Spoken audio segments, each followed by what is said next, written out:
Give me 1 second here.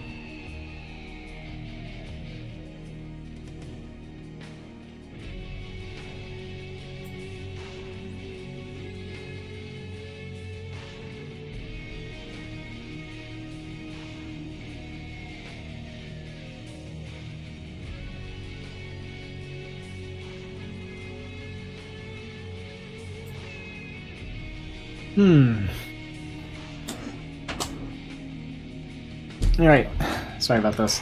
They actually had to wait on me a bit because I was in like a 20-minute 2v2 on Fighting Spirit. Took a long time. Okay, let's go. So right now we're doing Herbmon versus Lovesnow. So they did just play like a series. I think it was a best of 7 is what they did. Not too long ago, but it was more of like a for fun, goofing around, like they were drinking a bunch and stuff. Yeah, they were actually they were drinking a beer between each game, so they ended up going to game 7 and they were like super drunk by the end of it. But they decided after that they wanted to kind of run it back. And now we're doing a 9-game series where they're actually playing much more serious here. I know Herbmon's been looking for a lot of practice against Terrans here recently, and then Lovesnow himself also was going to use this as kind of an excuse to prep for his NSL, I think. Let's see who he's against here. I think he has he's got Kavapu in his group today, or not today, but for NSL All Stars. I think he wanted to get some good ZVP or TVZ practice in for that match. So this is a good excuse for it. Alright, so jumping into the game here, we have the forward racks, but not going for the wall. I think you can wall this position around if you racks depot, but I think he just opted not to here. Gonna be just a racks expand. I think that's relatively standard. Herbmon I wasn't looking, but it looks like a 12 hatch, probably. Right? I'm so bad with my timings. But hatch first. Yeah, it looks like a 12 hatch. Maybe 12 hatch, 11 pool, something like this. Yeah, starting off game 1, looks like we're just going to both be playing pretty standard macro here. Nothing too crazy. SCV just kind of running around the base right now, checking the lair timing and stuff like that. So we saw when the lair started, so we know the exact timing on that. So we know that it's not like Ling speed or anything first, so we don't have to worry about Lings or anything like that, as well as we kind of get a decent timer on when the meters are going to be coming to our base, so he'll be able to prep properly for that. Meanwhile, we're going for our gas over here. I'm interested to see if Lovesnow's going to go for the Valkyrie build. I know he's been favoring that a decent bit lately, as has Exit.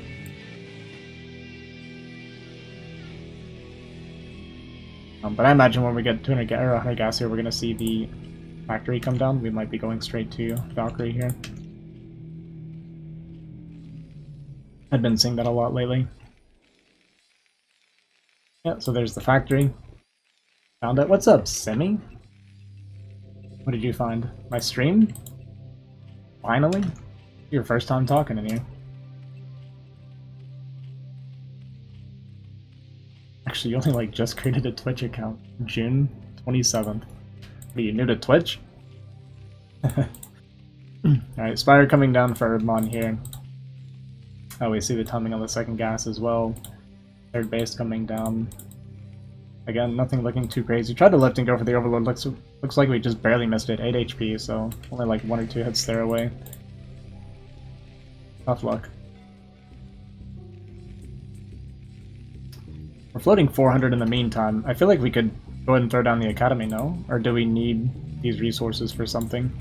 There's the eBay. I mean, maybe he wants to pocket it for the turrets and stuff, I guess, but I'm not the expert here. I could be wrong. But I felt like if we're floating this much money, we could go ahead and drop the Academy and stuff like that as well. But maybe I'm wrong about that. Yeah, we're definitely going for the Valkyrie build. I was actually saying that earlier. Him and Exit both, I see, have been favoring that build a lot lately. Decent bit of Lings coming out here ahead of the Muta. Maybe gonna check the front a little bit, or just kind of get some map control, I guess. But he should see, like, he knows he won't be able to get in through here. I mean, he knows there's, like, a decent bit of Marines. He's seen the barracks pumping the whole time, and they almost killed his Overlord earlier, so he should have a decent idea of the Marine count. But pushing in here with just the Ling might be a little bit sketchy. That being said, reducing the Marine count ahead of the mutas can be really good if you get the opportunity, but yeah, we're just fanning out, getting, like, really, really good map vision here with the Lings. I like it. And then hitting our hotkey and bringing it all back, so...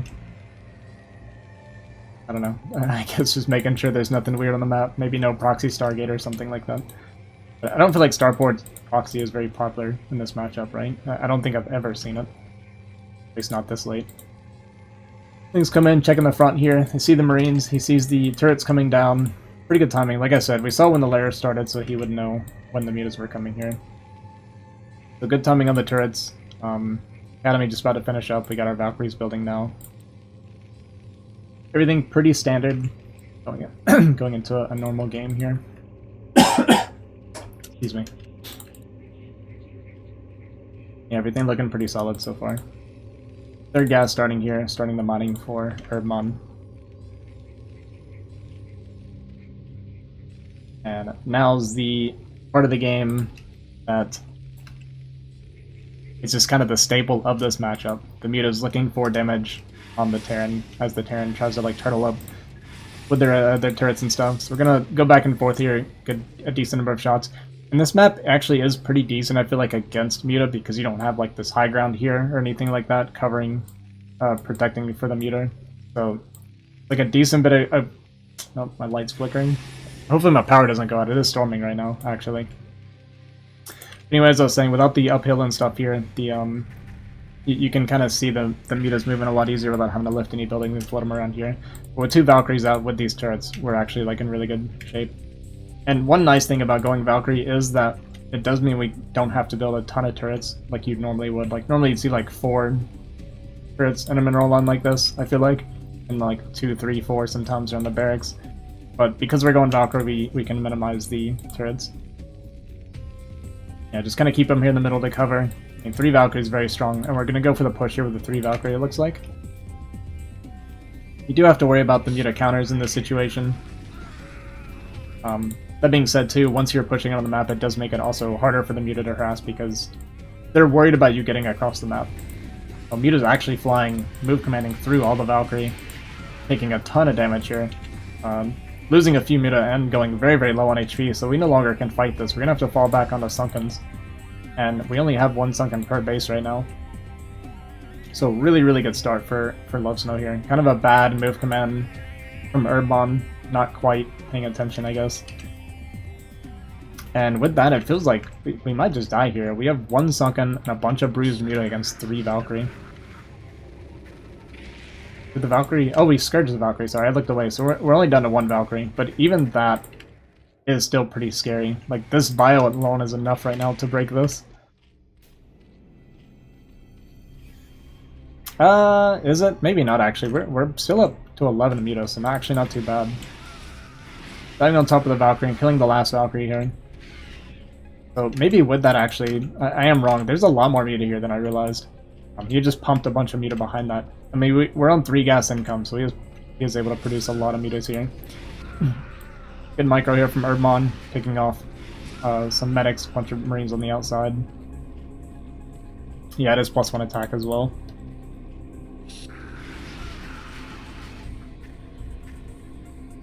But actually, with that, I was wrong. I kind of misjudged this. I didn't realize how many muta were coming out, so that's my fault there.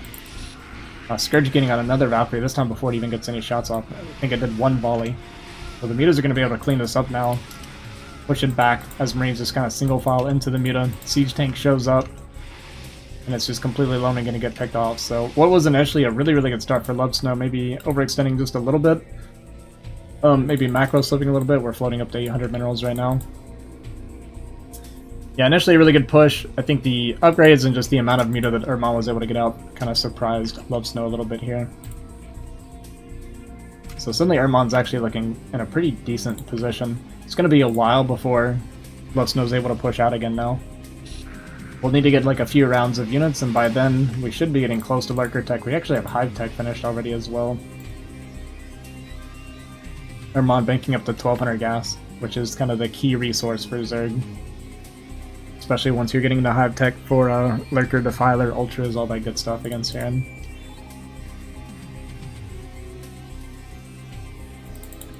Hard to say exactly where it went wrong. Like, it was, like I said initially, a really good start for Lovesnow. Maybe a little bit slow in the reinforcements or regrouping.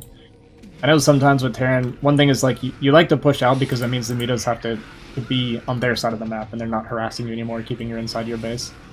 But you kind of have to reinforce your bio ball over and over again because you will get overrun over time if you're not able to keep doing that. Muto's coming in here and fighting a little bit, trying to jump on top of this Valkyrie. Does actually catch it with a Scourge here. Picks out the turret on the outside. Yet another Valkyrie comes out. This is like 6 or 7 Valkyrie now.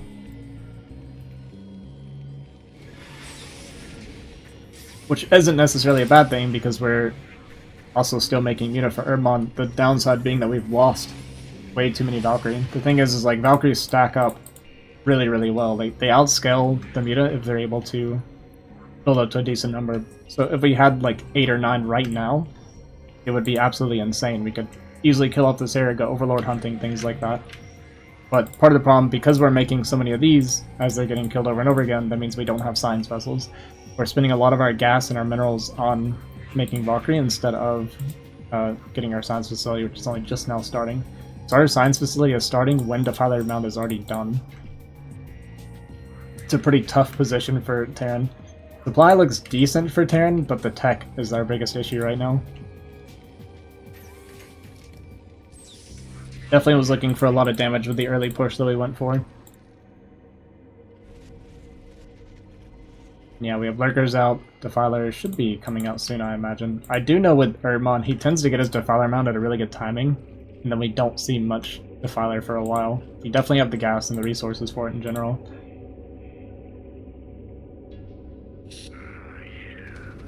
We're going to push out and catch a couple Hydra here for free in the middle, but it shows Herbmon to move out. Scan ahead and we see the Muta. Nothing here around the bridges right now. Additional Sunguns coming down. Got 4 Lurkers here burrowed, but nothing here at the third base right now, so a bit vulnerable.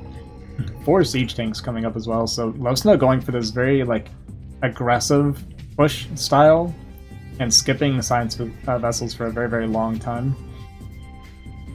And this is actually possibly going to come back to bite us that we are only just now getting our Defiler out.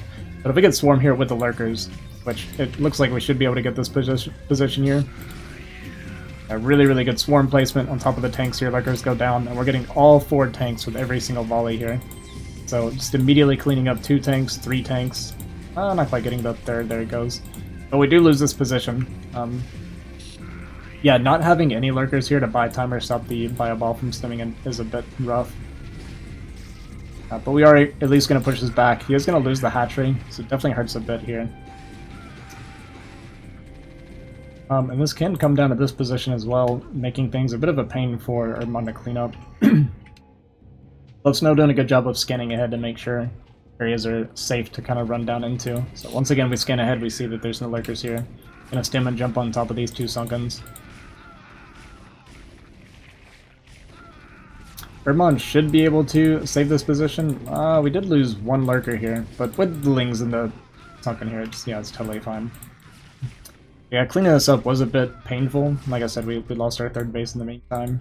But all in all, not too bad. Third base is landing for Lovesnow, so if he's able to stabilize pretty quickly, we're going to be on even bases against Viserys, which is very, very good for Terran. Double starport vessels are now starting to pump here. We do have 3 Valkyrie here and 1 at home. I'm going to jump on top of these Mutas, but the Muta's pretty good spread from Herbmon. Actually going to be able to clean this up. I mean, we could have turned and volleyed, but I understand, like, we're doing a lot right now. We just want to regroup with the army. I think that's fine. Science Vessel comes here, possibly going to get irradiated on this Defiler. I can even just stim on top of it since he's not paying attention. Yeah, actually save the irradiate. So good call from Lovesnow here.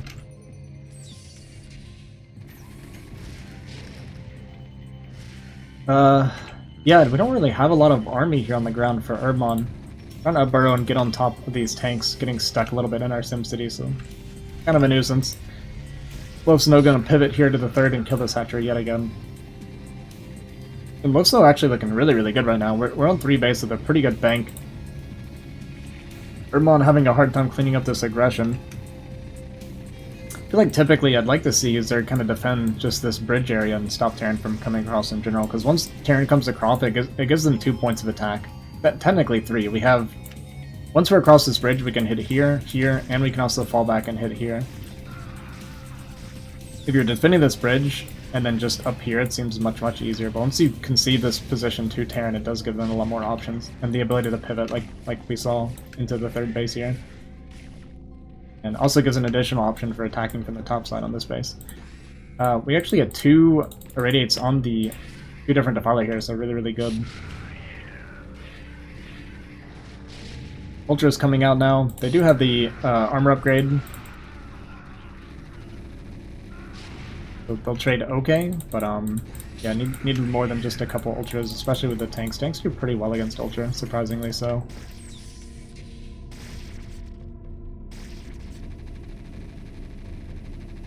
It's very rare to see tanks this late in the matchup, but they're doing a good job of making use of them. Does actually run them into these 2 lurkers up here on the high ground. Gonna scan and stem forward. Can be pretty scary attacking into high ground lurkers like this. Even though it's only 2 lurkers and they're not stacked, it's it's tough. It's tough attacking uphill with bio into that. So Herbmon once again cleaning this up and kind of stabilizing. I think we have 1 defiler. Yeah, 1 defiler on the map right now. No lurkers here at the 4th base. Lovesnow scanning that and seeing that it looks very vulnerable here, so we're gonna group up our army and go for a push here. Taking a 4th base behind this as well. Herbmon seeing this push coming. We have 3 ultras, a handful of lings, and a defiler here. So as long as he can get on top of this before it kind of breaks his position, it could still be totally fine.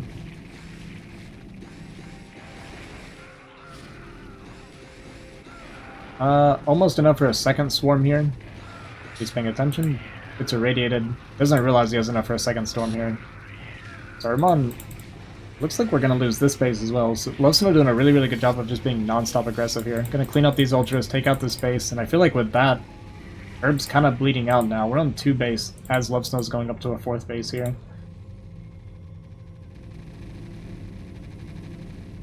And we just don't really have much army here for Herbmon.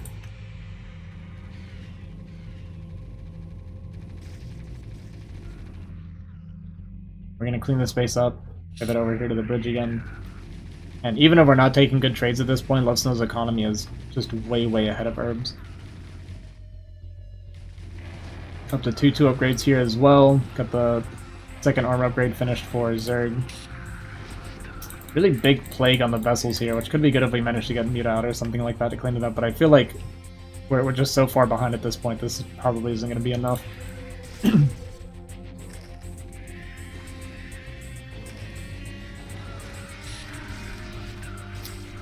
We won't be able to clean this army up. We won't lose our 3rd base here. But our gas is going way, way down. Just the constant irradiates on our defiler doing a lot of damage here. I don't know, I think this is an accident, possibly a misclick. I wouldn't mind it if it was intentional, just floating over the army. Kind of getting the extra damage that way, but I think it was an accident. A little bit of a counterattack coming down here from Herbmon, kind of a desperate counterattack. Clicking on the CC, hoping that Lovesnow falls asleep at the wheel and just kind of lets it die, but not going to happen. We start the repair. We're actually going to come up here and see that the 4th base is finished and target that CC as well. And I feel like this is kind of like one of those heart-sinking moments where you realize you're just really, really far behind. Kind of rotating his ultras out, trying to get a little bit of extra damage, but no luck here. I think at that point you just jump on the SCVs. If you're on Ling Ultra, you're kind of counting on your opponent to make a massive mistake, to just not even lift, much less repairing. That being said, I think the situation's pretty doomed. Bit of a move command, actually, getting a lot of free kills here. Bit of a slow reaction because we were dealing with the lurker at the top here, which got another big plague. Or not lurker, defiler, sorry. So pretty good trade there for Herb, but still, again, not to sound like a broken record, we're just really far behind. But it's a start. Supply-wise, we're at 80 supply right now. This can be a stabilizing point for Zerg. if we can manage to secure positions where we're not having to spread out our army too much. Like one Zerg is hitting like around 100 supply, they can fight off really well against a high supply Terran.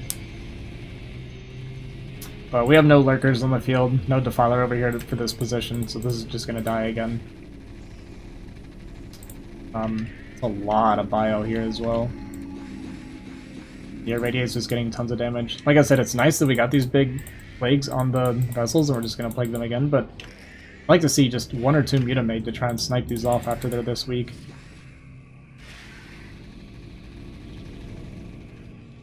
Encounter looks like it was sent here, but didn't quite go all the way. It was a little bit unlucky because Lovesnow did have this vulnerable, but now that we're kind of pushed back a little bit, we're not fighting on the other side of the map as well. It's a lot easier to keep up with this. Once again, right-clicked on the CC, and yeah, we do lift it this time as it's getting low. Like I said, you're kind of hoping your opponent will make a big mistake.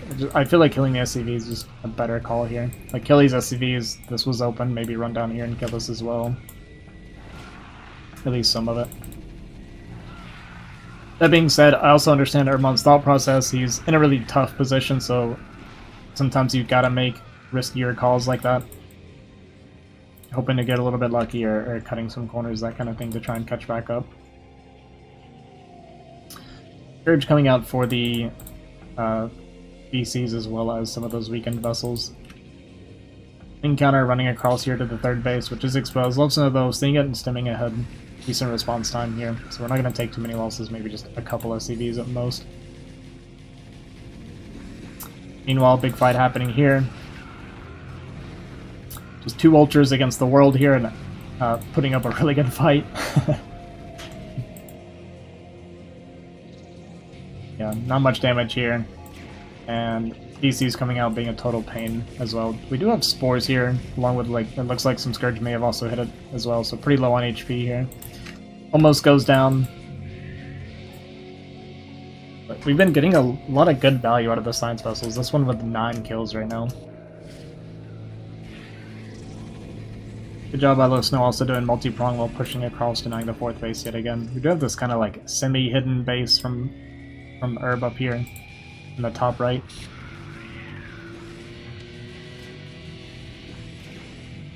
Lovesnow expanding to the bottom left as well while this is happening. This one medic, or this one Marine and 45 medics versus an entire Zerg swarm, and probably would win against 200 supply Zerg at this moment.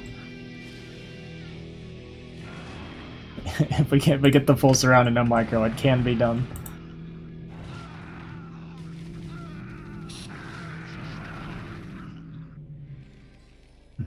Like the Lovesnow just keeps making medics even though we have this like huge clump of medics here already.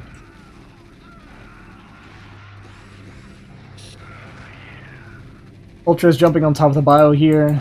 Yeah, just not looking too good. Without Defiler here to fight this as well, with just a few Ultras, it's looking pretty grim. Good scan here from Lovesnow, catches the expansion.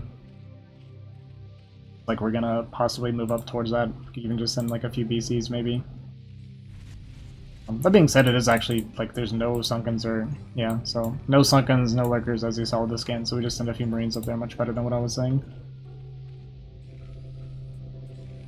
Another counterattack coming in here for Herb. Once again, clicking the CC. Does force the lifts, so the SCVs are going to go up here. We have 2 defensive bunkers, as well as, like, a large part of the army up here. Gonna come up here and kill this base. Herbmon, in the meantime, is completely mined out of his main and natural, so we only have this 3rd base for income after this dies. Running towards the natural of Lovesnow with his army here. Kind of a last-ditch, like, desperate attempt. It is gonna trade really well against the rally here of Lovesnow. But even if we do kill, like, a lot of this off, by the time this gets cleaned up, do we have enough? I don't know, we might actually could get enough to deal with this if this goes really well for a long period of time, but the Irradiates are going to come down on top of the Ultras, and they're low enough that this will finish them off. So not a bad counter from Herbmon, the problem is just we're broke on the other side of the map. Looks like we did an eraser and killed a ton of workers here. We're down to no economy left for Herb. Just 4 drones and our 3rd mining minerals at this point. Also the D-Matrix here to help the BC tank these Scourge. Oh, there's 2 BC. I didn't even realize that. Gonna go for one last desperate little attack here. And I feel like once this gets cleaned up, we're gonna go ahead and call GG. We're completely broke, down to 40 supply. Lovesnow mining on kind of 2 bases. We have up to 3 bases as an option, but it doesn't matter. He's got a big bank. Supply lead is gigantic.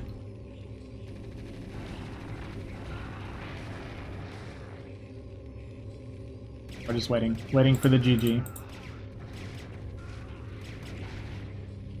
I think we almost have more Defiler than drones mining minerals now. The same. Another big plague on the vessels, but it's not going to be enough. This push should end it.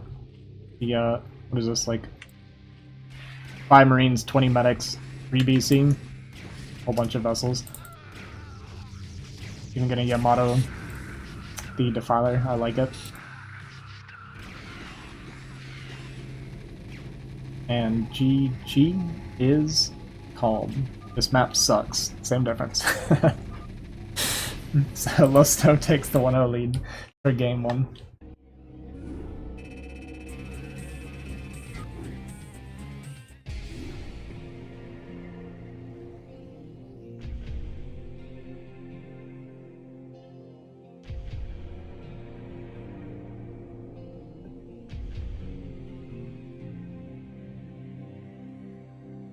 Ugh.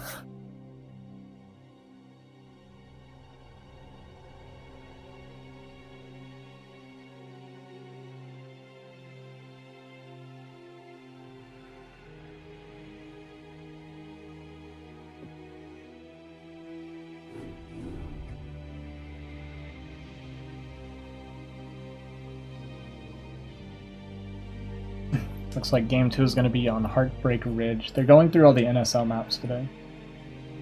That's the only thing I know.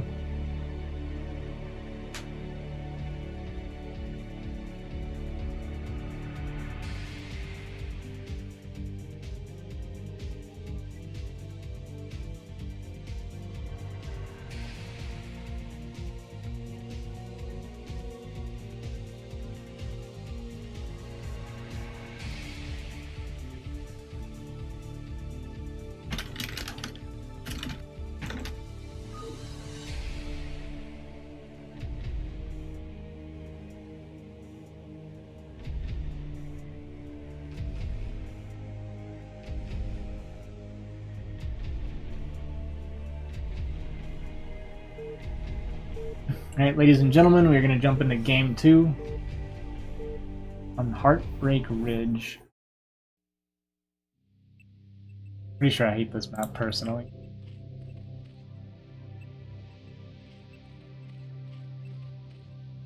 To play on. I don't mind casting it or watching it. I don't like playing on this map.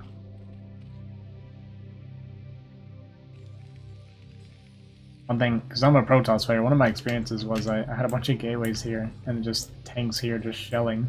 It takes out like a huge chunk of your base here. It's kind of annoying.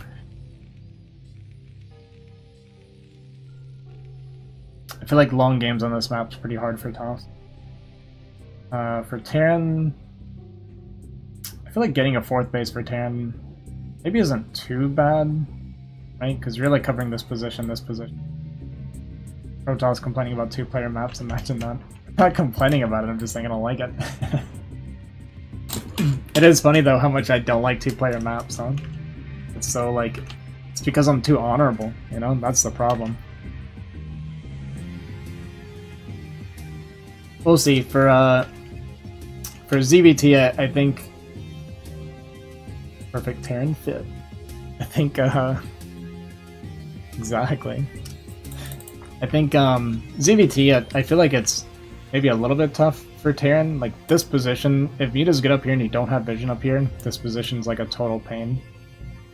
What do I said? I'm not in anywhere. Let me I can just do a direct call with you if you're ready now.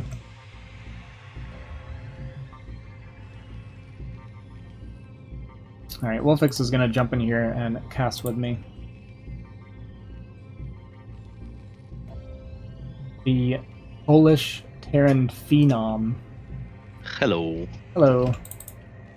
Okay, so can you stream for me also in the Discord? Sure can. Yeah, otherwise I'm gonna have a delay. Yeah, no, that'd be awful.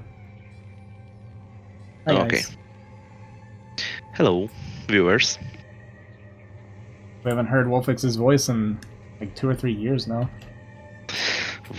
I thought it was 4. Okay, so what do we have there? It was some kind of early pull. What was Yeah, it's a bit that? earlier this time. Because he went 12 hatch last time. This time it looks like overpull, 9 pull? Not sure. Yeah, something unusual, because usually in ZVT you don't want to go anything else than 9 pull or 12 hatch pretty much. Yeah, it's funny because when they played before, Herbmon lost every single game he went 12 hatch and won every single game he went overpull. Interesting. Overpull? I don't know. I don't like overpull in ZVT. And why is that? Because you are sacrificing your economy and you are not fast enough in the Terran's base. Because with overpull, he will have 2 marines already. So maybe on this map is a little bit justified because there is no ramp. So maybe. But still, like, you see those 3 marines probably will hold it somewhat well. He will lose them, but not that big of a deal, I would say. Yeah, even killing 0 CVs, like, you're pretty far behind a Zerg, right? Because you cut 3-4 workers to do this, essentially. I don't know if I would call that super far behind, but certainly not worth, in my opinion, at least. What's up, TT1? And UE Busy? Thanks for the follow. Appreciate that.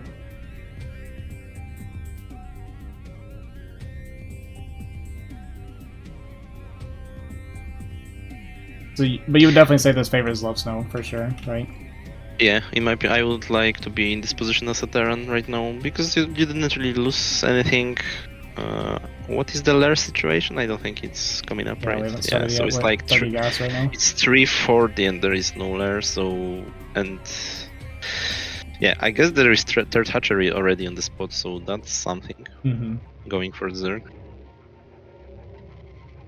But now, yeah, reducing the marine count there is actually quite useful because now the Snow's attack probably won't be that strong, even with those 3 less marines.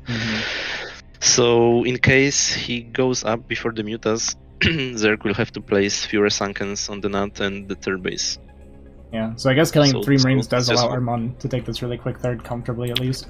I don't know if that's still justified. Sure. hard to tell, but maybe he will go link heavy or something like that, and he will protect this way. I don't know.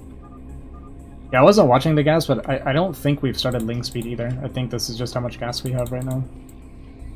Yeah, that would match with the third. 3 hatch lair timing, because he will start at 4-0 around, so that's like 3 hatch time. Yeah. So I don't think there is link speed on the way. Well, it's not being a little bit different this time too. We're going for a second barracks much faster. Last time we did straight into factory for the Valkyrie build. But here we're going academy, second racks. Yeah, so this is quite bad for Herbmon, assuming that Snow will suspect the third base that quickly. Because now if he goes out on the map, he will have to put like 6 Sunkens, 3 in the nut, 3 in the third base, and this will be tragic for him. But Snow might not know about this base. But he was also looking for something with an STV. But the build order was also quite strange, so he might not know. But yeah, I see the STV now, so he probably suspect that. Yeah, he's looking for it. Which is correct reaction. Is this Hydra then? Is Zerg's main? Oh yeah. Yeah. Okay. I guess with the muta being this late, kind of makes sense. I mean, this is normal muta timing, but 3-hatch muta timing. So Oh, really? this is Okay, not okay. like... Yes, it wouldn't be delayed mutas, but just 3-hatch timing. Okay, or Lovesnow actually just collected down here. I think his army's heading to this base right now. Yeah, that makes sense. And did Herbmon have anything in front of the Lovesnow's nut? Does he know he's coming? Saw this, but I don't... He might have actually missed the move out. Because there's no sunkens Yeah, coming down, so I don't think he knows this is coming at all. but those might be links because he has speed. Yeah, those are links, so he should be fine.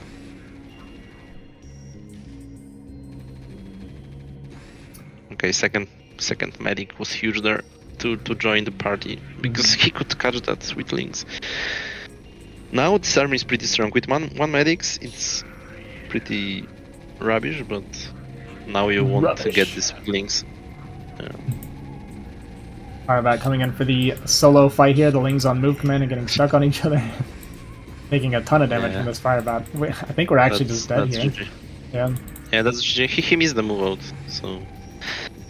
With only one sunken, he would defend that. With links, for sure. one sunken each base, it would be actually a proper play to make some links, one sunken every base, and then you don't have to place so much sunkens. But GG. yeah. Quick little 2-0 win there for Lovesnow. Is this full best of 9 or? They're playing the whole first 9 to games. 5? Yeah. Okay.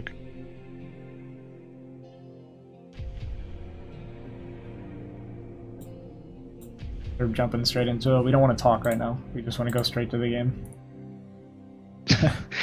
I think Herbmon is pretty mad. I think he's pretty frustrated. Yeah. He was kind of mad about the first map already. About the map? Yeah, he didn't like Dark Origin. Which I feel like is good for Zerg, no? Because defending that ramp seems like it'd be really powerful. For the bridge, I mean. Kind of goes both ways, right? Because whoever is on the middle is in a little bit better situation, but yeah, I can imagine Zerg has a little bit of a easier time getting out in the middle. Because yeah, pretty much if you are a Terran and you are pressured with swarms on your bridges already, it's GG. I don't know how you can survive that. So you have to constantly control the middle. Yeah, Herb lost mid control pretty early because he moved commanded into 4 Valkyrie with his Mutaflog. Okay. So this map. I actually feel like that's a pretty good Muta map though, isn't it? Because the natural, like behind the natural is kind of crappy for Terran. I don't know. I don't remember how it's shaped, so maybe we can look at that when the game starts. Oh, for this map? For this map, I feel like that's pretty good for Terran. When you don't have like the uphill stuff, this is good for Terran, right? Yeah, but I mean, it's okay. Yeah, it's not bad because in the original Blue Storm there is a cliff, so turrets don't shoot right away, and they stop shooting earlier than on this map. So it seems like pretty big deal for Terran. Mm-hmm. Yeah, I've always felt like when you don't have the cliff, it just must be way more comfortable. Why? By the way, why are there like 3 maps, two-player maps already in the pool? Seems kind of strange. They're just playing all the NSL maps. Mm-hmm. Yeah, I guess we're doing all the 2-player maps first. Yeah, I think they will go 2 players, 3 players, 4 players. Yeah, I guess they're probably just going down the list. Yeah, that makes sense. Alright, we'll see Herbmon's pull timing this time. See what we want to do. I think he's extremely afraid of the A-tracks. I think that's what it is. A-tracks in the first game? He actually hasn't done it. They've played like 9 or 10 games that I've watched, and he hasn't done it once. Mm-hmm. Yeah, so 2 players map situation is always, always. In ZVP it doesn't have that much of an impact, I think, but in PvT and TVZ, those 2 quote better races, have a little better like early game, because Terran doesn't even have to scout doing Aatrax, or you can scout late, while Zerg has to scout with the drone too much, because I mean nowadays you go with the drone anyway, right? I think. Yeah. So I think it's pretty normal. Yeah, but you can hide Raxes everywhere there and so on. And same goes for P versus T, right? You can gas steal, you can proxygate without scouting, and so on. So we did a 12, 11, 10 here for Herb, while Lovesnow's going quick factory. Yeah, so 12, 11 is already like risky on such map, I think. You should go like 11, 11 or something like that, probably.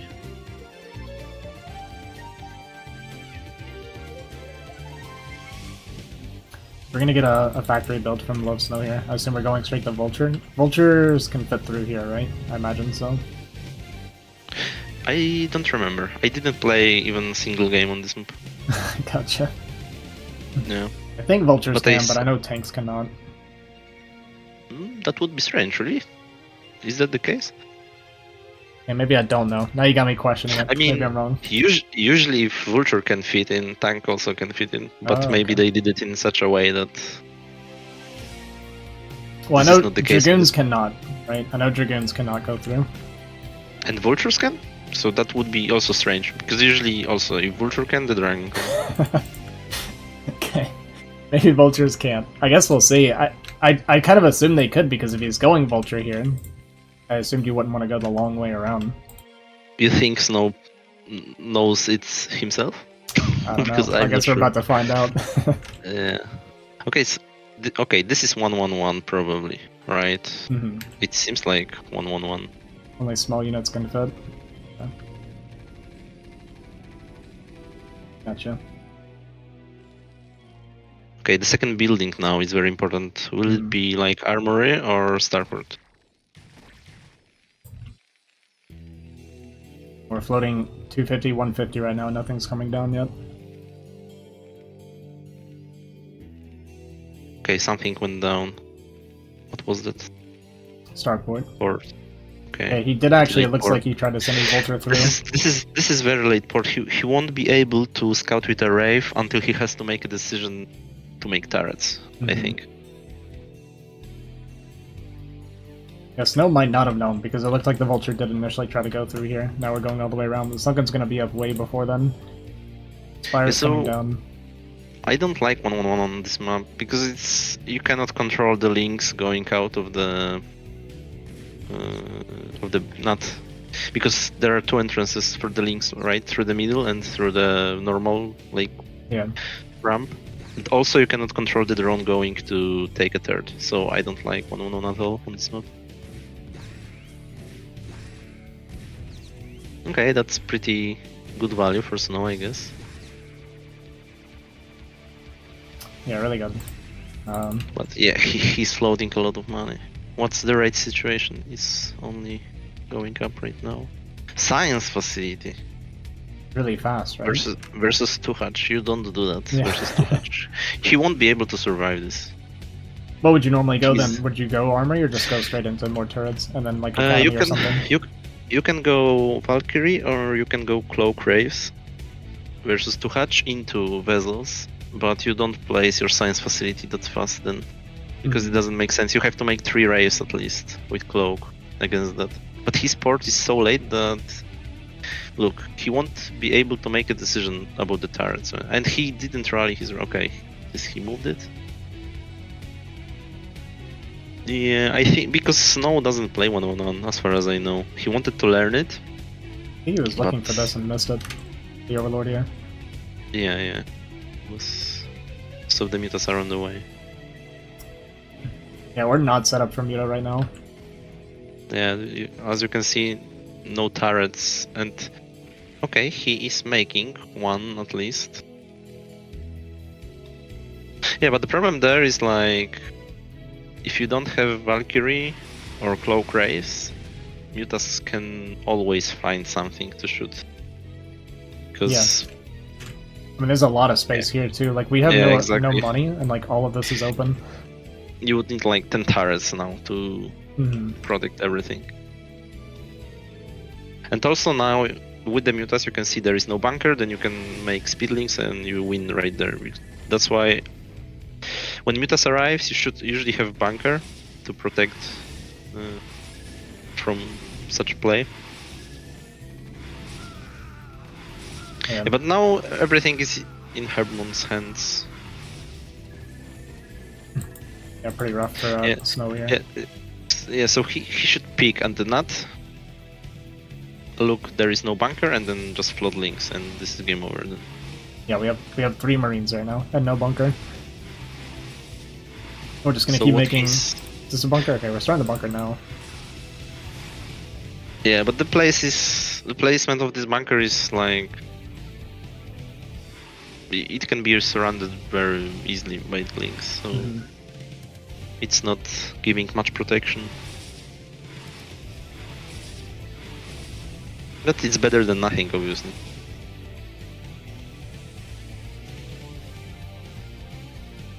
Okay, more mutas. So this is what I don't like. You don't play this way versus 1-1-1.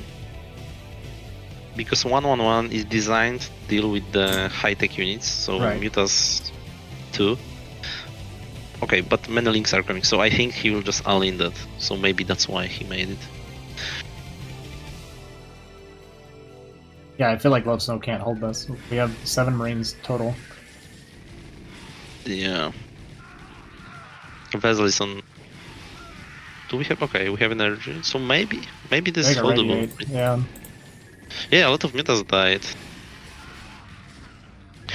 That is not bad, but we have to kill links. Even just using the muta to kill Marines so that the links can continue to kind of wreak havoc is like super strong here.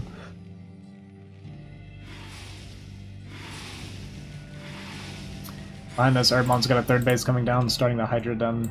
Probably a Queen's Nest here. Yep.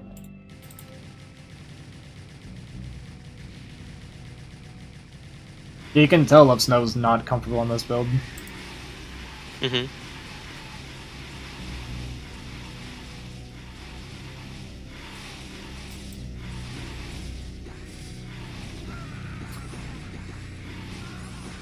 Unling jumping on top of the Marines here, pushing this back, once again resetting the Marine count. All of this is like good trading because we're mining off of 1 base here as Lovesnow while Herbmon's going up to his 3rd base and getting his high tech coming. Herbmon has such high mineral count and gas count. And we just started our hive. Like started our hive and a few more. Maybe Hydra, actually. This might be Hydra. A bunch of drones. Yeah, at this point, is whatever he makes, it's winning. Yeah. There's no bad decision anymore.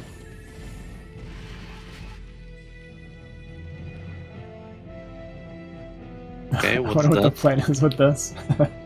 Oh my god, he will irradiate the Wraith and try to kill the drones. Actually, not the worst play I've heard. Yeah, I mean, it's something. What can you do in this situation anyway, right? So.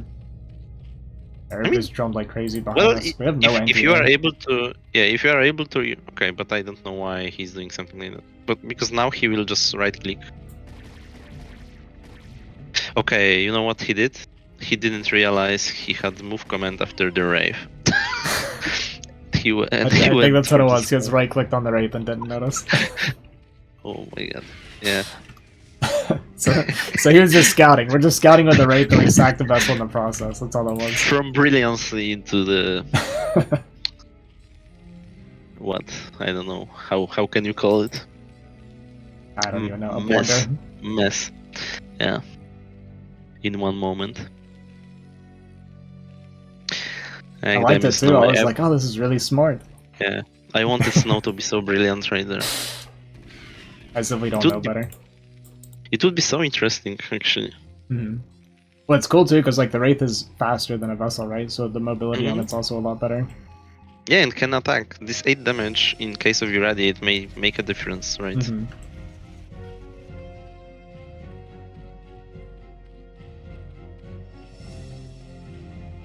Yeah, Herbmon just going into a macro game now, dropping Defiler Mountain. It doesn't really feel like Herb can do much wrong. We're on Hive Tech and up 20 supply right now.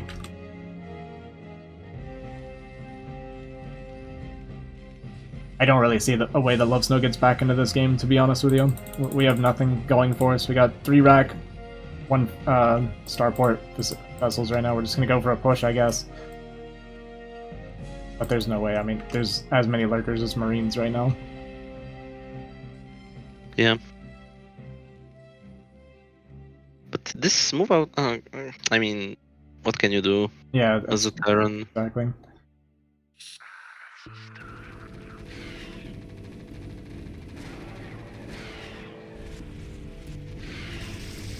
Okay, he saved the vessel. Yeah, not a bad start. But we're getting surrounded here with the Lings and the lurkers at the same time, so all the bios are going to get cleaned up here with this volley.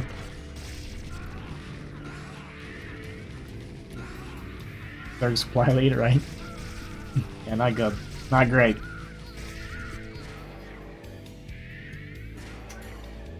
We're killing all of the lurkers here, I guess. But, I've seen this a lot with Herbmon. He gets his Defiler Mount really quickly, and then I don't see Defiler for another, like, 2 minutes.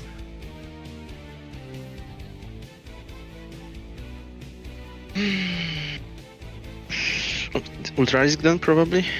In the Mons Mania. I wonder if he realizes how big of an advantage he has. It's hard to say with how he's playing. But he's doing everything correctly. I mean, he's making his advantage bigger and bigger, so that's how you. Yeah, but I'm ready to go and... next. That's the difference. That's the problem here. Okay, I see. Like we scanned. I think we scanned up here looking for another base. Herbmon just expanding down the right side here. Coming in for potential push here. We do have a lot of vessels here with the bio. Gonna try and run up a little bit and catch it, but running uphill is pretty much never gonna work anyway.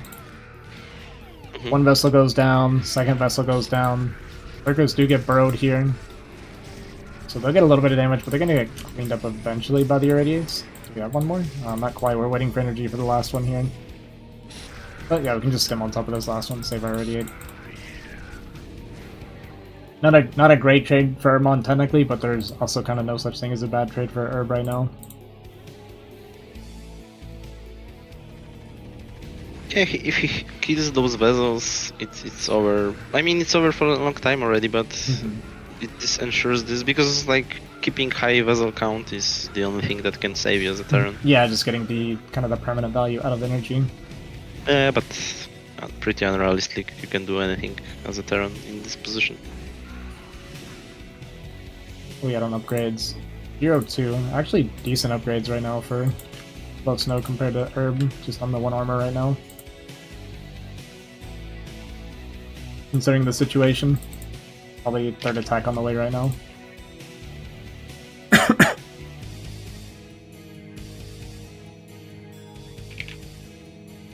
Going up to our 4th gas is Zerg right now. Another like small like Ling lurker push. Herbmon does these like little baby attacks constantly. He did this a lot in their first series as well. He'll be up like 100 supply and attacking with 6 units at a time.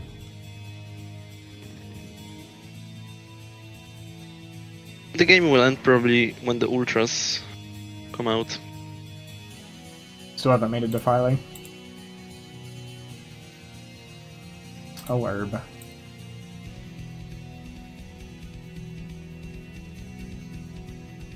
We're gonna take a 3rd. I know we're not trying to push right now. What are Terran's upgrades? And Zergs? We're 0-2 right now with 3 on the way. Zerg is just 1-0. Yeah, so probably +2 carapace for Zerg is also on the way, so... Yeah. Fighting outside of the lurkers is pretty nice. I mean, Snow's been getting pretty good value in some of these fights. Yeah, that's actually true, but... this is still far from the comeback. Oh yeah. No, you're supposed to be up like 40-50 supply right now, not down 10. Like, I mean, Zerg has 5 bases, so there's no way.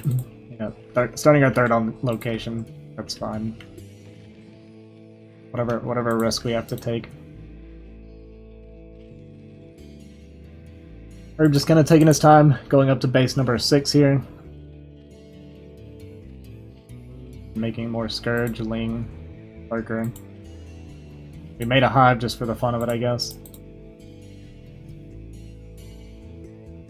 I guess for adrenaline only.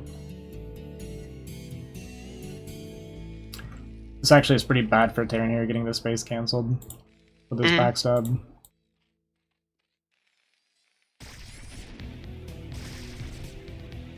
Even and if the we worst like, part is that you have to go back, you cannot even counter because... exactly, I was gonna say, you can't even counter the situations, is what makes it so poorly. Even if you do counter and like happen to kill a base, it's 100% a win for Zerg in this situation. It's like trading bases for Protoss at this point, as Terran. Ay. Got caught up a little bit in our army there. Lurkers get some huge volleys, clear a ton of Marines, push them back into these bunkers. Like I said, third base is cancelled now, so... yeah, we'll clean this up again. We won't die here, but it just gets worse and worse for Snow. Herbmon is really sadistic there. He's taking another base instead of finishing That's this what game. I'm saying, we're taking this... I guess, did we drop this? I didn't even see what happened here. But Yeah, I don't know. Maybe Stevie was attacking it all the time. Oh, maybe an SCV, Scouting actually. or something. Yeah, Herb, after losing those 2 games, decided Lovesnow deserves to suffer for this game.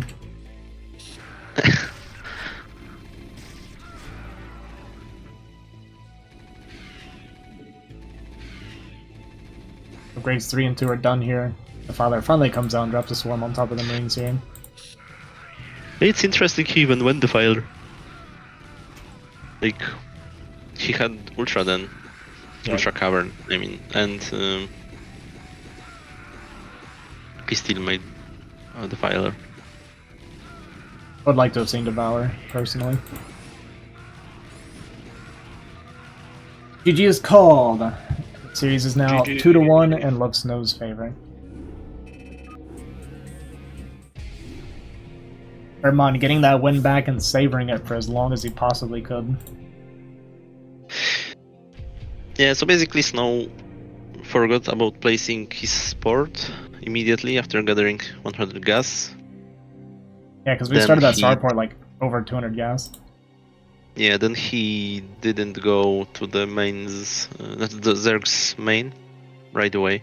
So he didn't know about the Muta timing. But he should be aware that Mutas may come at 6-0, but He basically played a Still- defensive 1-1-1, which kind of defeats the whole purpose. I mean, it's not that bad. But No?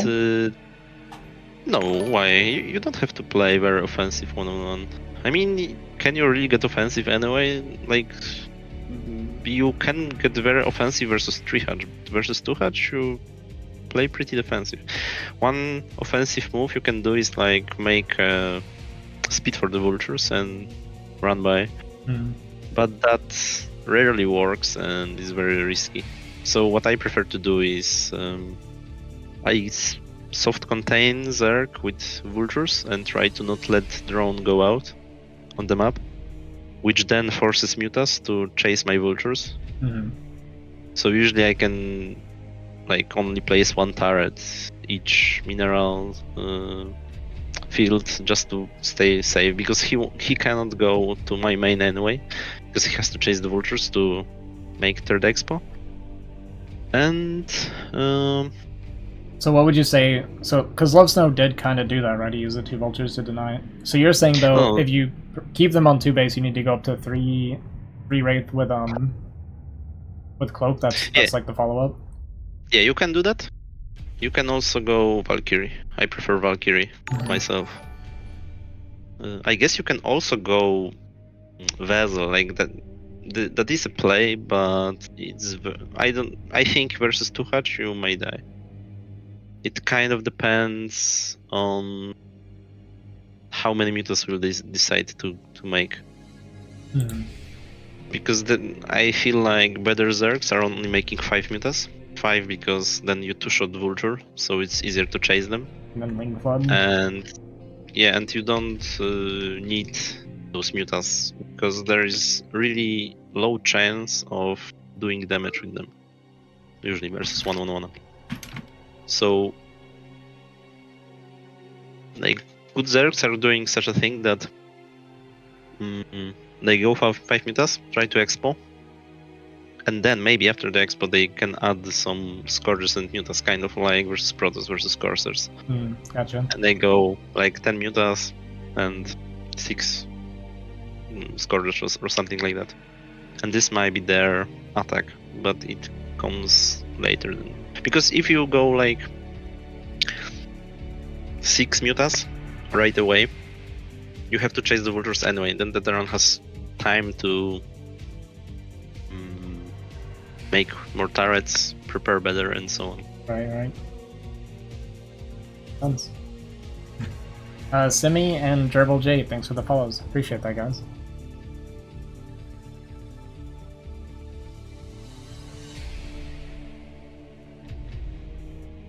And this map was especially bad for 1-1-1 because, like I said, Zerg pretty much has 2 exits from his base. Thanks, TT1. Appreciate it, man.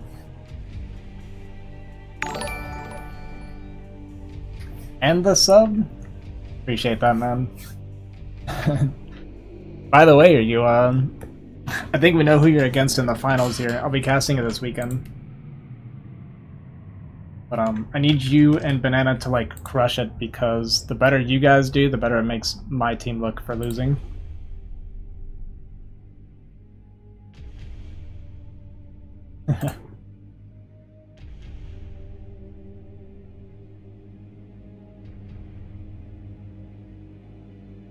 I actually said when they made the groups and I saw the groups, I was like, man, why are you going to put us in the same group with Banana and TT1? Because I think they're going to win the whole thing.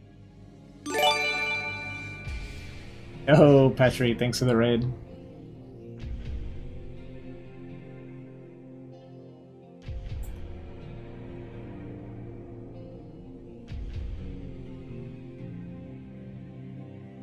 Best of 3. Oh, you mean our games from earlier? Yeah, unfortunately they were waiting for me to jump in the lobby, so I couldn't play again.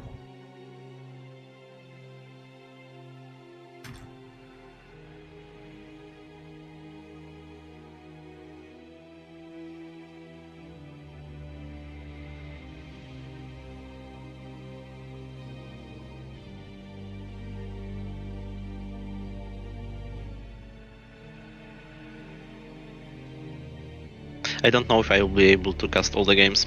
Yeah, that's fine. I don't know how much time I have. My daughter is sick and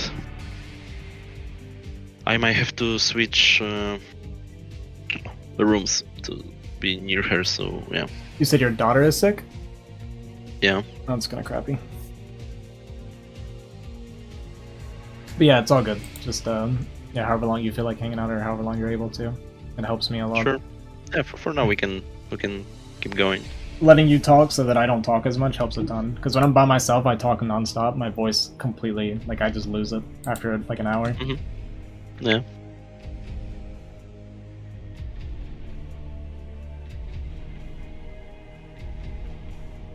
Petri says, be healthy from him. Talking about your daughter, I think. I don't learn from Korean guides. I reach out to foreigners only.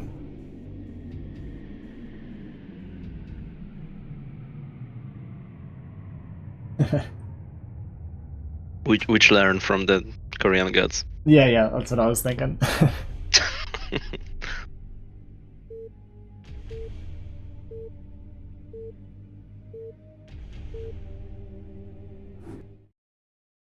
Glad to see you not tilted. Aussie dual cast is working, enjoyable. Glad to see me not tilted.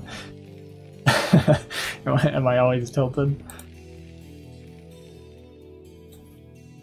Oh, what's up, King? Appreciate that.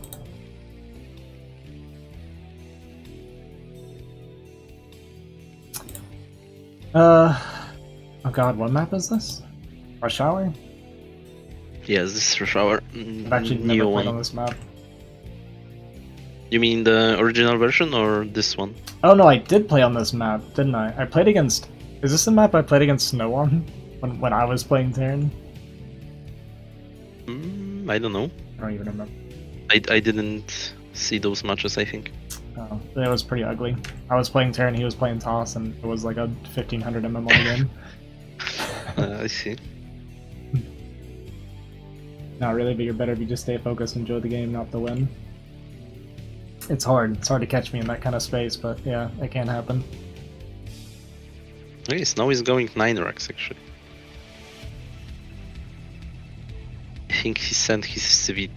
Oh wait, no. I'm stupid. This is just regular depot timing in the nut. Like it's gonna be a 12 hatch from Herbmon again. This is a 3-player map, is it? Can I ask you that? Yeah. Yep.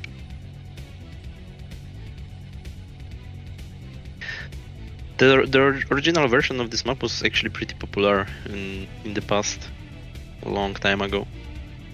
We're doing CC before racks this time. He's going 13cc, okay. I like it. So, is this favorite Terran? I assume so, right? Like, against 12 hatch, this is like the only time you'd want to do this, I imagine. Yeah, 12 hatch versus 13cc is good for Terran.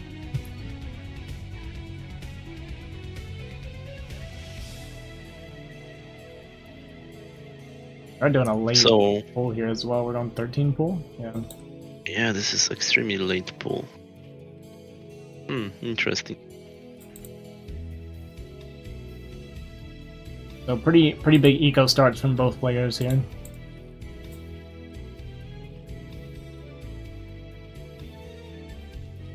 Are missing on his chance to go 3 hatch before pull. Hi Mouse, how's it going? And they call this 2.5 hatch, right? When they do the 3rd hatch in the base like this? No, this is 3 hatch. 2.5 is when you go lair before the 3rd hatch. Oh, okay. And you delay your gas in your natural. You have less mutas, but you have better economies. I mean less mutas. It's not even less mutas because you still have 6, but you ramp your mutas after initial 6 longer. Gotcha. Alright, so Lovesnow coming in here, kind of seeing everything. You didn't really see like the pull timing necessarily, but don't really think that changes a whole lot. Went up to a quicker 2 racks. Did you miss all non-games? Nope, we're on game 4 right now. Still a pretty good bit to go. Okay, so what is Terran doing? We're going second. We did 2nd racks before gas here. Okay, so where is the academy? That's what I'm wondering. Okay, there it is. A little bit late, but it's fine. So this definitely looks to get aggressive, right? Do you want to hit before Muta when you're doing a build like this? Definitely, if you're going academy before the eBay, then you always want to against 3 hatch, I mean, then you always want to move out and force Sunkens at least. Because yeah, otherwise you are just giving up your faster +1 if you wouldn't do that. Because if you do no damage, then you just sacrifice your +1 for nothing. Because the idea is that you always want marine range when the mutas are out. Right. So against 2 hatch, you cannot do that while doing also eBay first. So you cannot go eBay first, then academy, and still have range for mutas. So that's why you go academy. And nowadays also the modern builds are designed to attack Zerg very early and force Sunkens with against 2 hatch with fast academy. But when you are going against 3 hatch and you go academy first, then you have to do some damage because basically you gave up your upgrade timing for that, and because your range will always be on time, even if you went eBay into armor. Okay, so 2 medics went with after STV. Okay, he noticed. That could have been huge. Forces a lot of lings too here, which is pretty decent. Okay. I don't like the sunken placement from Herbmon, but it will work into his hand there, I think, because, yeah, it gave him a little bit of time. Why? Why is he doing that? He will lose those links. Yeah, no reason to push out here. You already heard the stem, there's 2 medics here with it, so no point in sacking the lings. They can attack into the 2 sunken, so... Yeah, he should do what he's doing right now. Right. Which is to go behind the army and cut out reinforcements. This is a big difference, because it's like 4 or 5 lings less than it could have been as well. Yeah. Yeah, look, if he had 12 links there, this attack would be super good. Yeah. But now, he will just hold it with 4 marines. You could even got those 2 turrets, if you had 12 links there. Yeah, I know like lings on top of turrets is like huge, especially when you're going, like, I mean you're always going meter behind that typically, but yeah. Because you kill these 2 mutas and it just opens up all of this space here all of a sudden for mutas to kind of micro pretty freely. But I know with this push out too, like with Terran, as Zerg, just having to build sunkens in general is bad, like painful for Zerg, because if you think about it, these 2 sunkens, yeah, it's 125 minerals apiece, so that's 250 minerals on the sunkens, plus the extra 2 drones, so that's like another 100 minerals, and it's like killing 2 drones. So anytime you're forcing any sunkens, actually can be very painful for Zerg, and the earlier they have to do it, the worse it is on them. Yeah.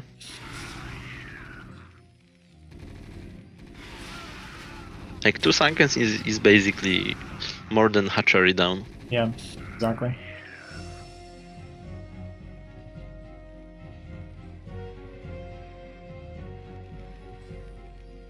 Okay, so what is Snow doing? Factory, so we should see the gas in the nut soon. Yeah, okay. We have it. We get turret coverage as well. We should... Yeah, right now Zerg should be doing his third base. Which we don't see yet. I don't know if this is drawn in the top left corner. Okay, so he's at least ready.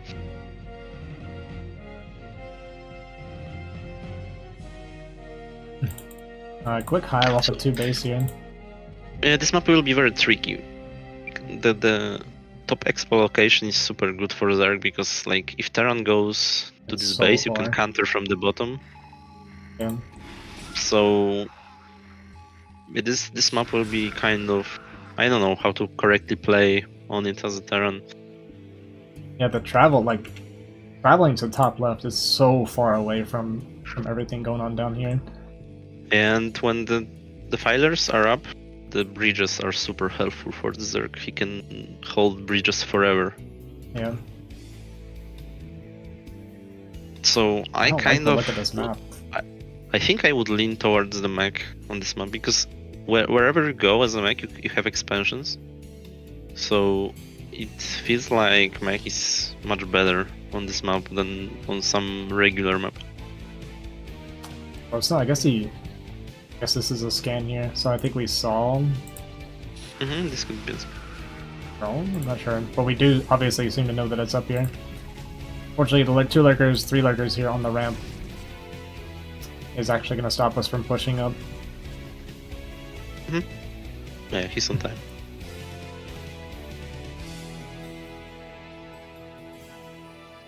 We got Nidus coming down soon, if he wants it. Yeah, right here. So this base is pretty much secure now. The Father Mountain just about to finish up here. Hive is done, obviously. So what's the vessel situation? Okay, the science facility, like, barely sterile. This feels like super slow vessels. It was very late, yeah. I don't know what happened, whether he forgot about some buildings or what, but I feel like we must have just forgot. So he didn't go tanks, he has late vessels, so basically right now he has nothing to stop Zerg from achieving what Zerg wants, which is the filer lurkers go down the ramp, the third base, take Fort Gas and go ultras. Like, that's the classic way of playing this matchup, and he should achieve that pretty easily in this game. I mean, Yeah. relatively to some regular game. I mean, we're just now starting vessels right now, and this huge bio ball can't attack into anything at all.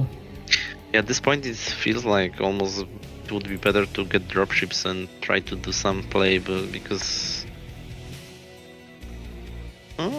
okay, those okay, 6 lurkers, never Six mind. lurkers, yeah. Yeah, no way. But he will try probably because think he he's gonna doesn't try, know. If there was like 2-3, then maybe. Okay, the filer already has a canoe. Now you wait for the attack and then you Well, we stemmed, and then swarm. I'm lagging. Ooh, what happened? Okay, back. Hello there. Hello. It's like storming, lightning outside, so my power's kind of flickering a bit. Now they are mad because Snow attacked during the lag. He will, I know, it's actually blame really bad timing. he will blame everything on that move. Yeah.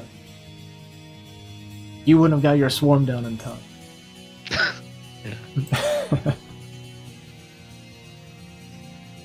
Yeah, so in this situation, for example, I think that's what Snow is missing. Is like the realization that he won't be able to do anything and he should take his expansion and even maybe 2 expansions at once. Because right now he has no other play than to increase his own economy. But when you are going SK and you have no way of doing pressure on the Zerg, it always feels super bad. I can break this here. It's just 3 lurkers here and we have 2 irradiates. Yeah, we should go like Defiler, but he doesn't defensive. have energy yet. Yeah, he should go defensive matrix pretty much there, not and yeah, be faster, a little bit faster with this attack. Okay, he can still kill the Hatcher at least, I think. He probably can even go up the ramp if he realizes that. Yeah, it's just the one... Oh, he noticed? Okay, man, but Steam. Come on. Yeah, we're slow walking. No. Now he loses everything.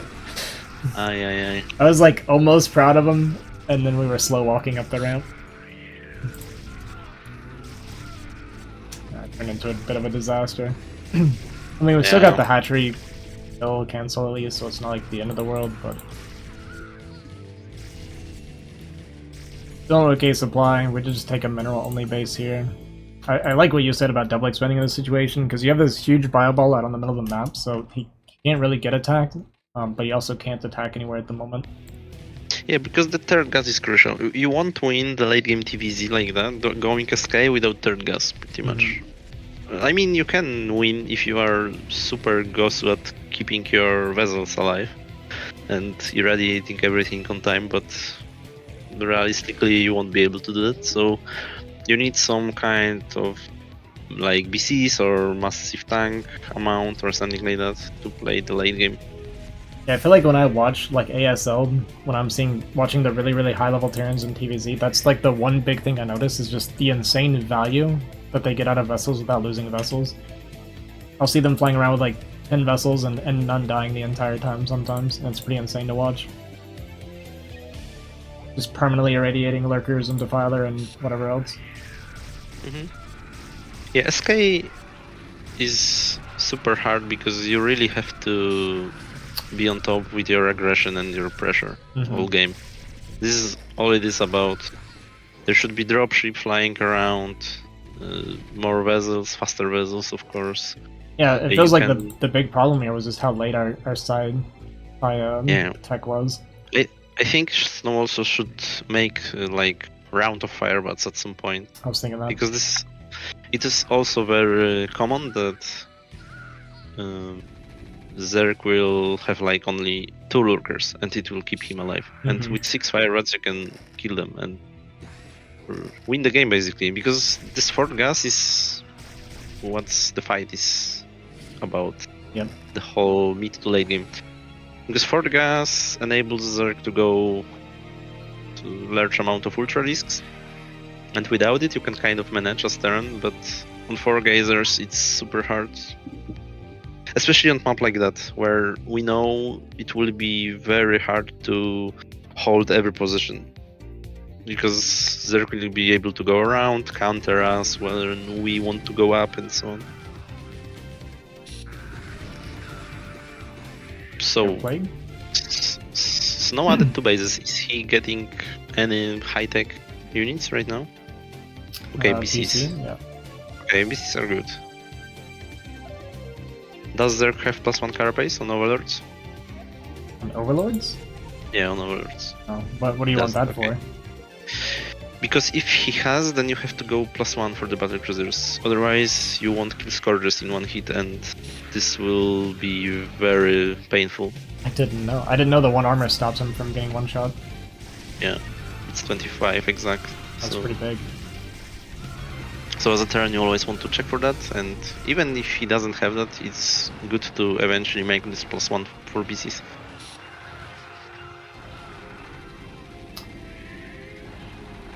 Okay, that was cute move, but unfortunately, at this stage, like those regular marine forces of 2 groups won't do anything anymore. So now we are in the position where you need like 4 or 5 groups of marines to fight the ultras soon. Yeah, he's an eraser here. Oh. Yeah, Herbmon didn't realize he could just go into I was gonna say we ran past the Nidus, yeah. I lost a lot more drones than I feel like we had to. I also feel like getting Burrow is just something I would always do because of this. Like, it's only 100-100, and it helps so much against that.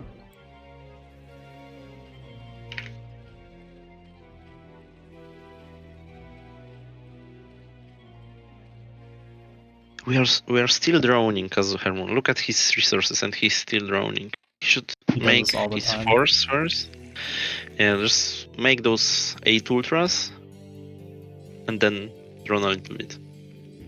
If you still want to drone in the first place, because it seems like you can pretty much go full army right now. Okay, Snow is not mining his natural for some reason. It's a lot of money here still. How you doing, then?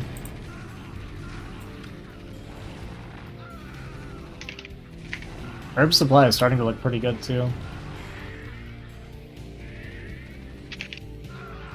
Oh god, that irradiate.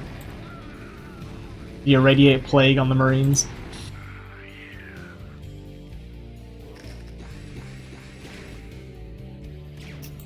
BC's here, jumping on top of the Overlords now. Yeah, so those BCs are super good there, because like you can kill the Nidus, of course, and you can keep them behind the minerals also and keep the drones. On this map, the geysers are positioned in a spot where you cannot just stand outside the map and kill them. Okay, so Herbmon went spores, which is like okay. You probably can do it, but you have to morph them now, because otherwise they will just die to battlecruisers.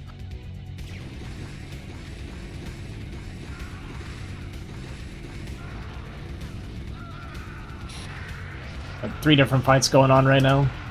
All the Ultras are going to clean all this up at least. This little push does get pushed back with this little force. Got the plague on top of the BCs, but like you said, the spore started a little bit too late here. Okay, 3 BCs. Okay, so now look, the Scourgers often don't even touch battlecruisers. Yeah. If they had this +1 upgrade, like the BCs would be already dead. Okay, so but Snow still has a lot of money. What I would do great right now. In his position, I would make factories in this base, yeah, this one exactly, and start gathering tanks there, because you can afford it clearly. And also work towards taking yet another base somewhere. But I guess this game is already so multitask tense that it will be hard to... There's a lot going on. When's your show match, Petri? What, against who, me?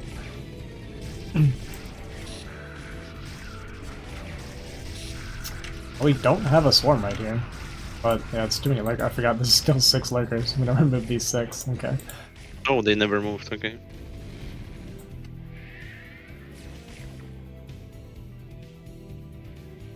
Yeah, but those BCs really hurt Herbmon.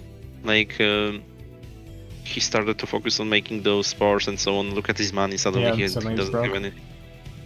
But it's actually also very easy to spend your money at this point as a Zerg. You just press Ultras and Yeah. it's gone.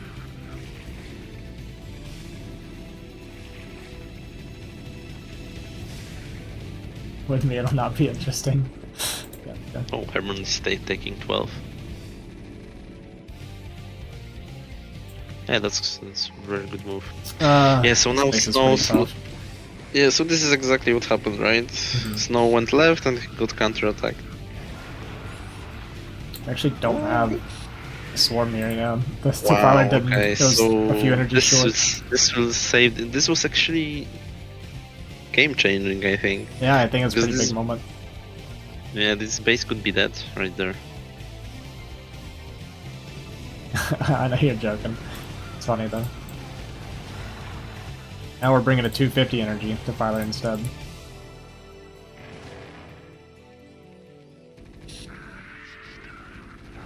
Alright, good targeting. Oh my god, so unlucky.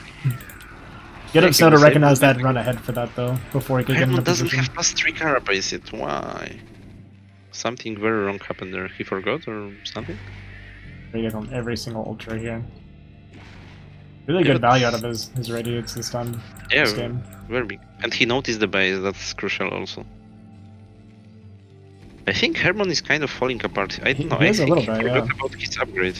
He forgot about his carapace, and now it's huge difference if you have this +3 or not. Yeah, it's massive. Because what is it? It's 5, 9, so it's 3 damage a shot instead of 4 damage a shot. Is a pretty big difference considering how fast Marine rate of fire is. Mm-hmm.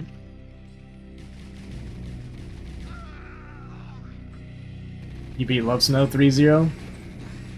Pretty good. I think Lovesnow's in pretty good shape right now, TVZ though. He's been practicing it a lot. No, you should really spend this money somehow. Like even make another starport. There is no reason to not make it. It's And you can make interesting. 4 vessels at a time or something. Herb's supply looks really good, but it just feels like he doesn't have much. Oh, he saw those dropships though.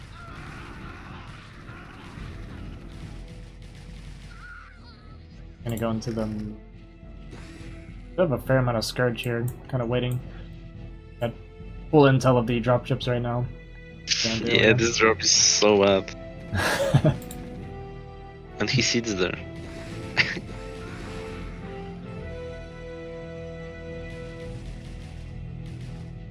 Well, as long as Herbmon doesn't see it, it will be a great drop.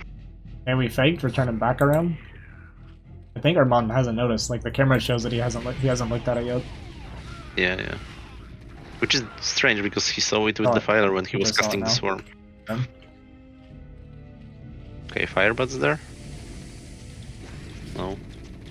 Yeah, okay, 1. 1 firebat, 2 firebats. They're on the Prisoned. wrong side. 3. Okay, the firebuds actually... They're here, but they're on the wrong side. They can't even fire. Yeah, they will eventually start firing. Yeah, so this drop is very good. We still don't The have our end. 3rd armor upgrade either. It was such a big blunder by Herbmon to not notice it. And he lost Ultra Cavern.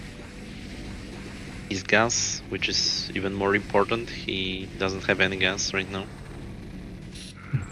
And we're getting 12 o'clock here for Lovesnow now. Yeah, that's very important to get it ASAP. Get the Defiler. It's very good.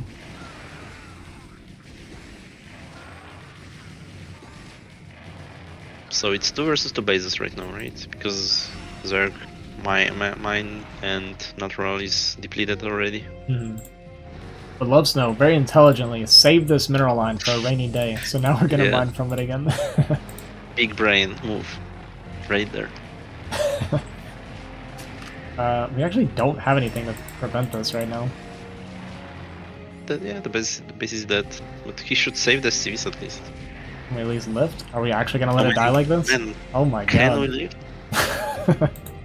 Maybe he's doing it on purpose to lock the ultras in place. Yeah, I think he was doing it on purpose. I looked on his stream briefly, and he was hovering at his CC, waiting. It made me nervous.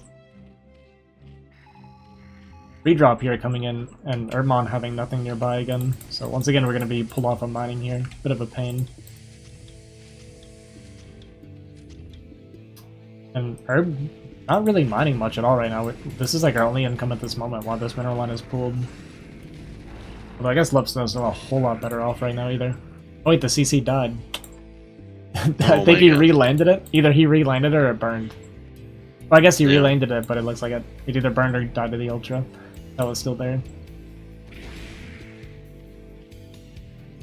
So in the end, this huge risk from the snow with those 3 dropship paid off, and yeah, like the most obvious drop I've ever seen before did a ton of damage. Mm-hmm.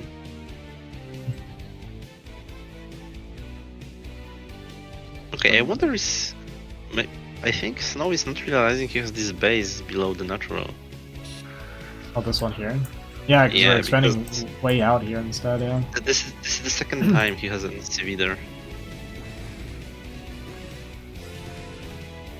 So when all is said and done, they're both kind of broke right now. Yeah, but Terran has the vessels, so... Unfortunately, this matchup, Terran has the caster advantage. Oh, this Blake will... Yeah, it's like big. Every single vessel here except for just 2. Let's get on the ramp with like the body blocking and stuff here. Can be really strong here. Yeah, because Herbmon is very impatient. You should just go under the swarm, consume again, go up the ramp, and so on. Unless his Defiler was, I don't know, irradiated. I think it was, yeah. Yeah, probably, but you still have some time, even if it's irradiated. I'd love to see him just make like 1 or 2 mutas for this. Yeah, exactly. It doesn't matter if the vessels are plagued, if you cannot kill them. Oh, there they are. Okay. Yeah, that is a very huge move. But target... Oh my god. Okay, it's a lot of value already, but there are still 8 vessels. Yeah, 9 even. A lot of vessels here. We were at like, what, like 13, 14 vessels.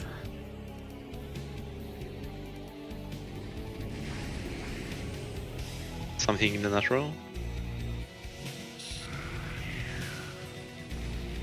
Small, cute. And a little bit of a desperate lane. Can do really good against the rally though if we don't fix it. They'll just chew up these marines. Yeah, it's super good. But he doesn't have the attack upgrades, right? For the links. Well, we don't have an answer for this big push right now. No lurkers left, no defiler here. Looks like it might actually be game.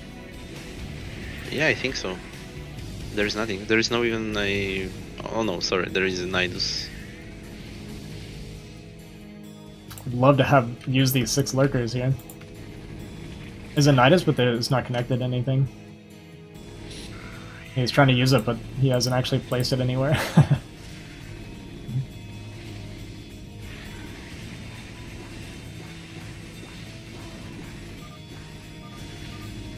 GG. Did he have an...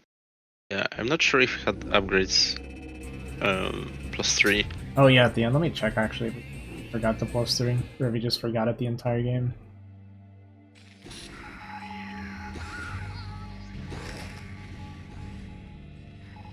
I don't think he ever got it. Yeah, he forgot, and this costed him the game pretty much. Like, this one upgrade is what makes or breaks it. Because you are Marines with 1 upgrade, 1 attack upgrade more than Ultra's Carapace upgrade. Deal with Ultras pretty fine, but when they are even, it's no longer fine. You really feel how slow it is.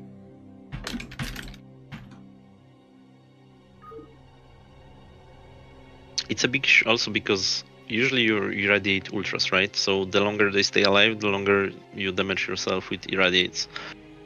So it's really, really important to not screw this up.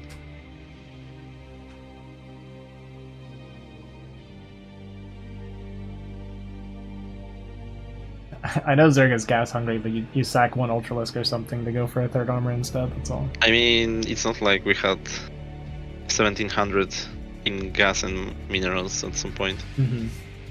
I mean, there is no excuse really for that. I think he's a little bit tilted. Yeah, for sure. I think he knew he was in a good position and he screwed up. Yeah. Especially with this drop.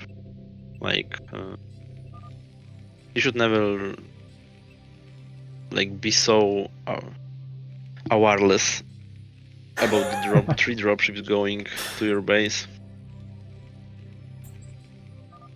It was fun. That's funny. Lovesnow always biting back.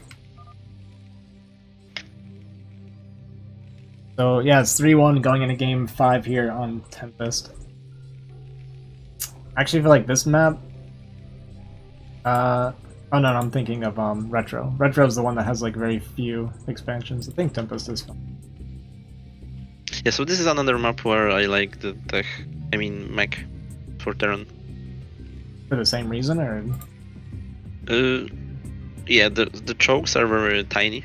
So like to third base you have this small choke, and no for Oh, on this the one. like Or yeah this one and this is below the Terran's. I mean Zerg's main, and yeah this is 3 players mode, so it's symmetrical. So Yeah, exactly yeah. like you see the tiny chokes there. Mm-hmm. It's good to protect it with mines and so on. And I feel like also the 9 when you o'clock and push, 3 o'clock are kind of insane. Like this here. This is kind of crazy. This one. yeah 3 bases are like that, and the 11 o'clock. I mean 1 o'clock. Sorry. Yeah. Oh, not a... But yeah, I got a little bit thrown off. Yeah, wherever you push, you can take your bases with mech. So usually this indicates that the map is pretty fine for meching. But it's not like the SK is bad. Just I like it for this reason. And I generally like to mech switch in the late game as a Terran. Personally, when I've I like seen, it a lot. yeah, when I watch like high MMR Zerg players ladder, I see that a lot where it's like the late game like Vulture tank switch seems really strong. Mm-hmm. Like Yeah, mine's just for seem sure. really good against Zerg. Holding bases is so much easier with mech and defending overall. And in late game, when they have ultra links and you have this SK army, it gets so crazy with defending everywhere because Zerg is very mobile, can attack you everywhere, and with mines, tanks, and so on, you are good. And also mines, of course, get a lot of value from all those skills against the melee armies. Okay, so Against what's Guardians. that? Wait, what is this opening actually from Herbmon? It was like, is this standard? Okay, yeah, it is. I think. Yeah, I think Yeah, it's this is standard 12-11 again, maybe. Hatch Muta, probably. I mean 2 Hatch, and we'll see the tech buff. Yeah, so it's 3-0 Lerch. It should be at least. Yeah, okay, it is.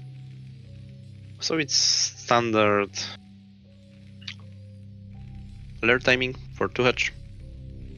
Okay, what is this building? Okay, so this is where Snow doesn't understand probably the build. Because he went the eBay versus 2 Hatch, which is doable, but I think when they were playing Crazy Terran, they were doing it like that. But it requires you to go like to Valkyries now, probably. Very fast after that. After which?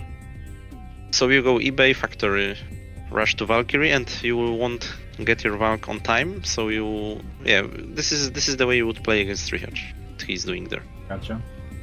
So now you go upgrades, you go +1 steam, and you add 3 or 4 barracks after that against 3 Hatch. But against 2 Hatch it's different because your range won't be on time versus Mutas, which is a big deal.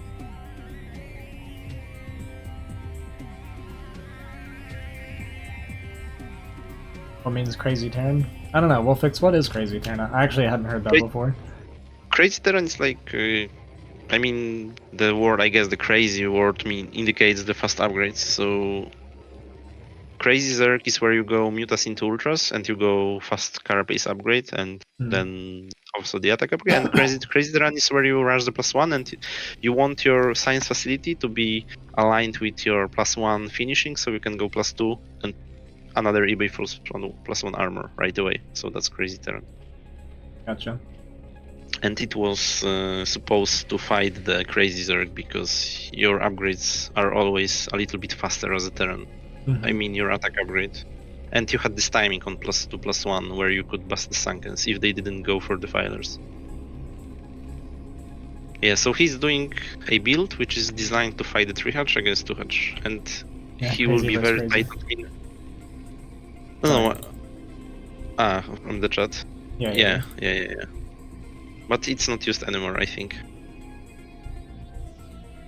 So now Snow will be in the situation where he won't be able to produce, probably won't be able to produce marines and turrets. Although his money is very high for some reason. Well, it looks like we're not making a lot of workers. Our worker count seems pretty low. Idle CCs a lot. Yes, that's true, but also when you make turrets, you stop RSTV production, usually, for a little bit to make those turrets. But he could delay them a little bit. What is this map called again? I don't know, Tempest? You said Tempest, but I'm not sure. I've never even played on this map, but I've watched it a few times now. I played one game against Hawk on it.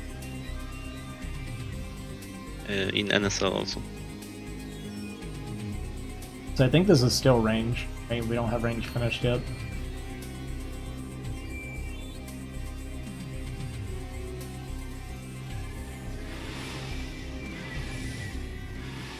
Yeah, so the problem with this build is that against 2-hatch right now,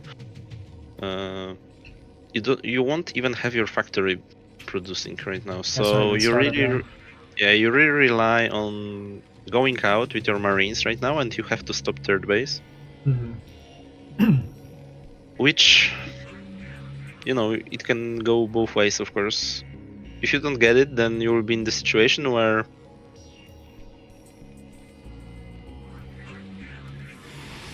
almost the same situation as in the previous game where Zerg can comfortably get for the gas, which you don't want ever as a Terran. Sure. Is this me again?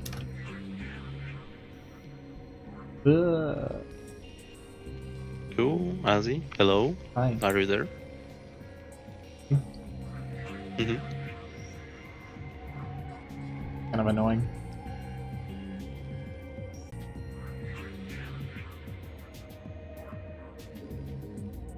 Oh, I can't pause an observer.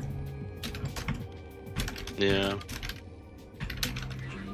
Now I can't message him because I disconnected.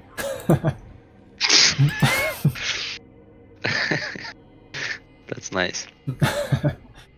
Did my stream drop too? At least my stream didn't drop, I guess. It did. My on Discord is still going, but Twitch off. Okay, it's right. It's back. Yeah, sorry guys, it's storming here a bit. It's messing with the internet.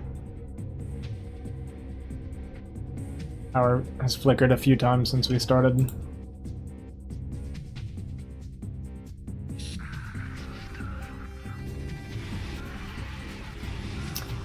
Anyway, we're getting it on the map here and killing off a lot of mutas. But it do some micro here now. But fighting the mutas here, or fighting the marines, at least means we're not having to make Sunkens quite yet, but this is going to get pushed back. It's still a pretty strong bio force, and we're getting a little bit low on the muta count here, just down to 8 muta. I think with the Lings and the muta, possibly fight it. More muta just went down.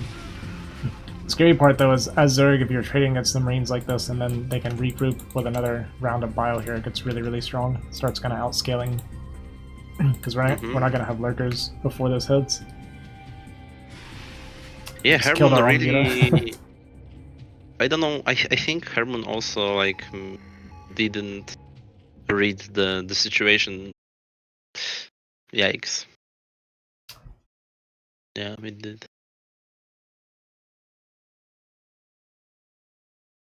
Ah, what a pain.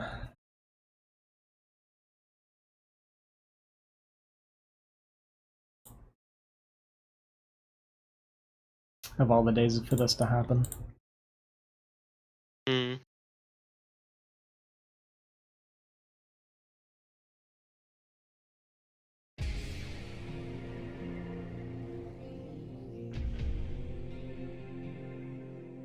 Oh my god, Herb lost.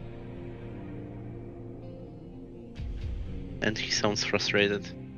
Sure, I think it's lag. What frustrated, probably, but I don't know.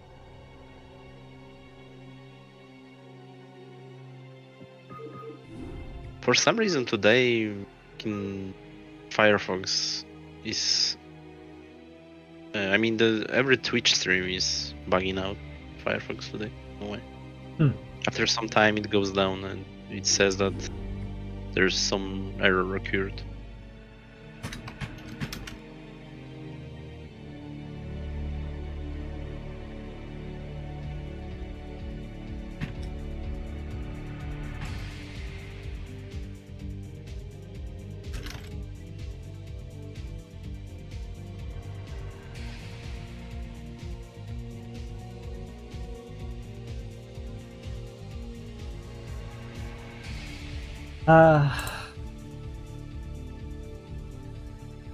I don't think it would have affected much at that point, but I understand it's like very frustrating for the players.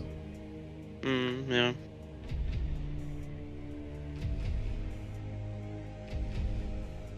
Been a while since I've lagged any too. Yeah, that sucks. Well, happens.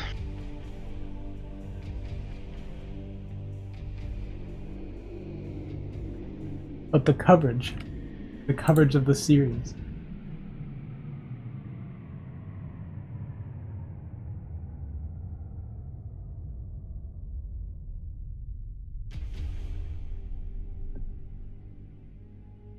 I'll let them decide if they want to keep trying or not. I know it's annoying to play with that happening.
Is that still screen sharing? No.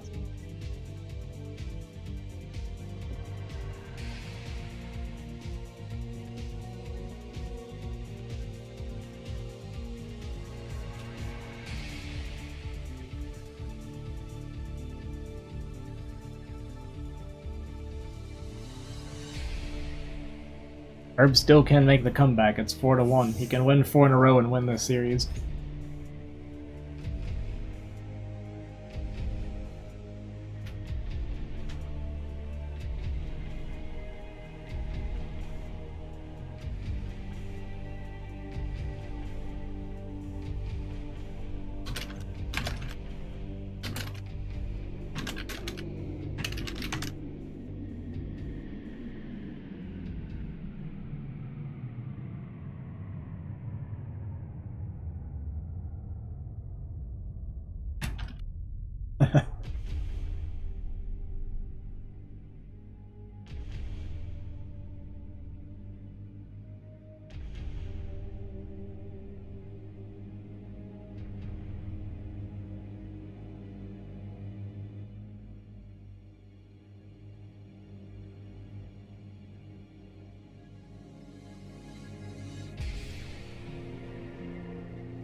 Alright guys, so here's the deal. If I lag anymore in the next game, I'll probably stop covering this because I don't want to ruin the games for the players.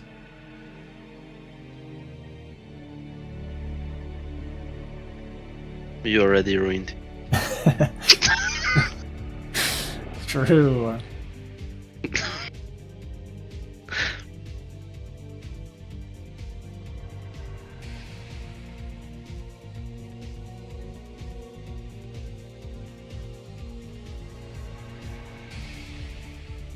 Yeah, Lovesnow7. Hello. Hello?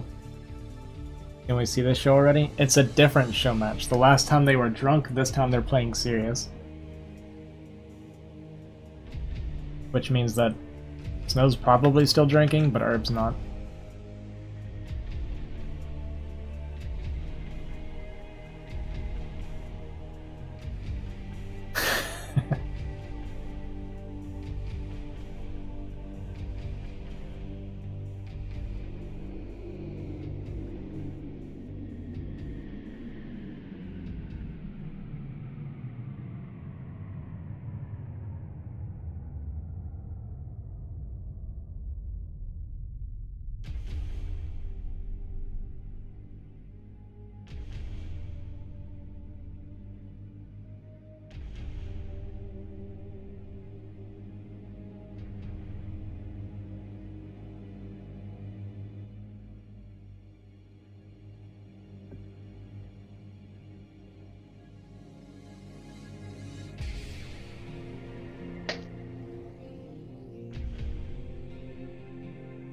Kind of a shame too, I lost a viewer count.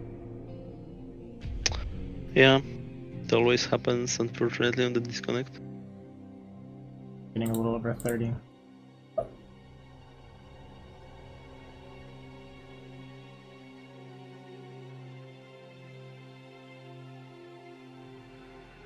What are we waiting for right now?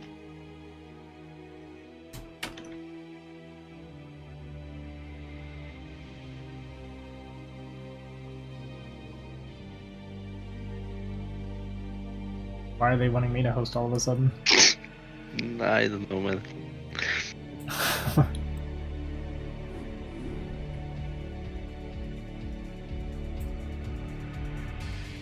I like how it disconnected and it just swapped me to my Nom account for whatever reason.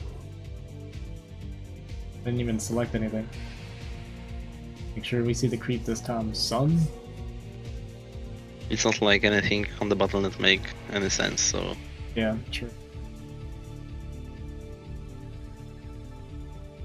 I like how they reset the ladder. I always think it's like coincidence. Someone pressed something by accident and Right. the ladder reset. Somebody just accidentally hit the reset button. Yeah, it's not like, because come on, you really could change the map for the ASL ones. It would be such a great move for them. Many people watch ASL, they could be hyped after the matches and play the same maps on the ladder, but nope. Poor people still have to play Nemesis. To be fair, it's taken me like 3 years to get comfortable in this map pool. On this one, which we have currently? Yeah. I mean, most maps are fine. I think pretty standard, right? Except this Nemesis, but you can just ban it and that's it. Well, this is the first like ladder season I ever really played, so I don't have anything to compare it to. These are like the only maps I've ever known.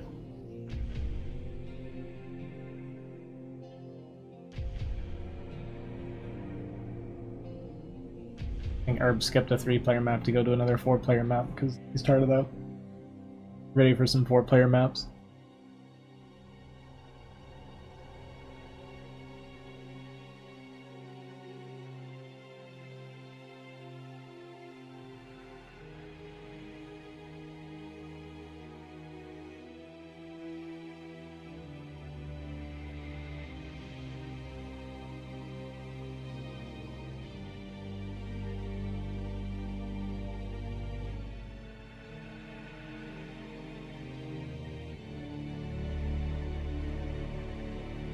How is this circuit breaker different from the original one?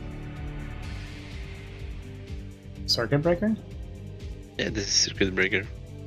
Oh, is it? I don't even know then. Look at the shape of the map. Well, I don't know what circuit breaker looks like, I mean. Ah, okay. The circuit breaker, that's not the one that had the, for like 12 and 6 and where you had to do like the mineral, there was like the mineral stuff. There was like the one, like a base that was here with like an uphill on both sides or something. Not that one, is it? The circuit breakers was the space layout map. Mm-hmm. And it looked exactly like this one. The expansions were the same, everything. Hold on. Okay. You can take a look after this game. Yeah. You should know Circuit Breaker, because Circuit Breaker Actually, was like the most... It was the most popular map for some time. It was like the next after Fighting Spirit.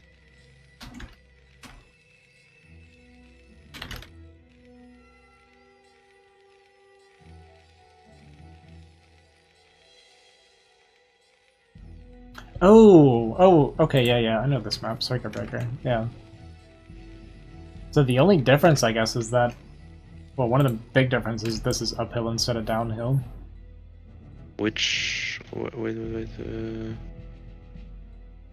You are not showing... Okay, you are showing. Wait, why is... I'm confused. Why is your stream showing something else than the...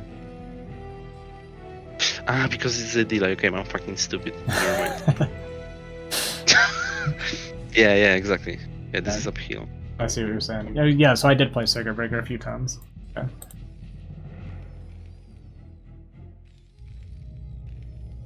This is barracks placement. It is 8 racks. Was it 8 racks? Okay. Judging by the timing of it, yeah. More sense. We are going 8 racks against the 12 hatch again, so it's 12, 11. Okay, at least it's 11 pools, so it's 12, 11, 10. Done 12, 11, 10 most of his, or at least a few of them. I think 1. No? Oh, well, I'm counting the 7 games they played before as well. Yeah, okay. But I mean, he only did that in the last game, pretty much, no? For this series, I think this is only series. a second time, yeah. This bunker is not in range. Right? It's close. I'm not sure. I think it isn't, but we'll see about that. Not even matter. Yeah, may not matter.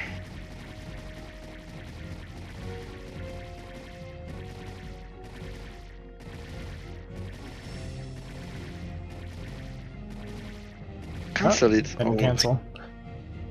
Yeah, I'm not sure. Did he? No, he did not. One drone goes down. You're looking for, like, what, 3 to be even or something like that? 3 you are ahead. Okay. 2 you are... I don't know. I always feel like 2 is not enough. Mm-hmm. But 3 is already too much for the Zerg, so there is no even, I guess. So it's either good or it's bad. Yeah, exactly. Even if kill 3, Oh yeah. it's not over, but you feel that you are at kill 3.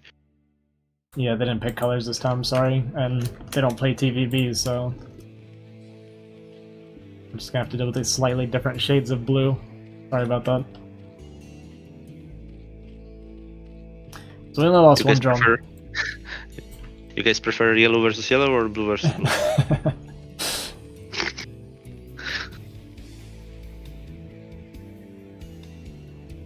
Okay, so what's the lair situation? Because this is always indicator. Okay, so I don't know when it started, but judging by the gas, it was the first gas spent from the lair. Yep. Yeah, we did not go speed for sure. So it was like the timing will be more of a 3-hatch timing, but of course Terran is also behind his usual schedule. Blue, But it blue feels on like blue, Terran true. is Sorry, God. Terran. I mean, it seems like Terran is so much ahead right now because yeah, he will be able to attack before the mutas, which will force Sankens, and this alone will make the game pretty comfortable for Terran.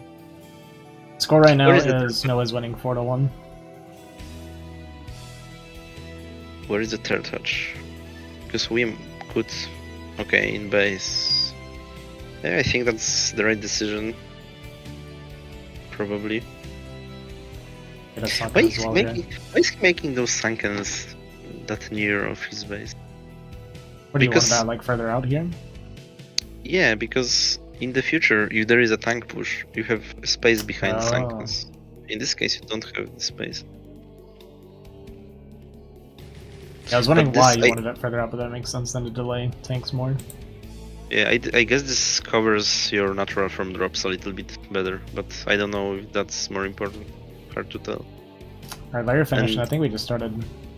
I guess Overlords. We lost an Overlord, so we're supply blocked right now. Okay, but where is the tech? Where is the spire? Oh my god. It didn't make. RIP. Yeah, we're floating a bunch right now, not starting Okay, our I'm going on his stream and waiting for the realization. spire. Man, he's waiting. Oh, He's no. waiting for the spire, I'm There sure. he goes, he And just started it. he doesn't know. Yeah, okay. Yeah, he's very upset. He basically stopped playing for a moment. Yeah, that was a big blunder. I would go Hydra then right now as well with the Spire, to be honest.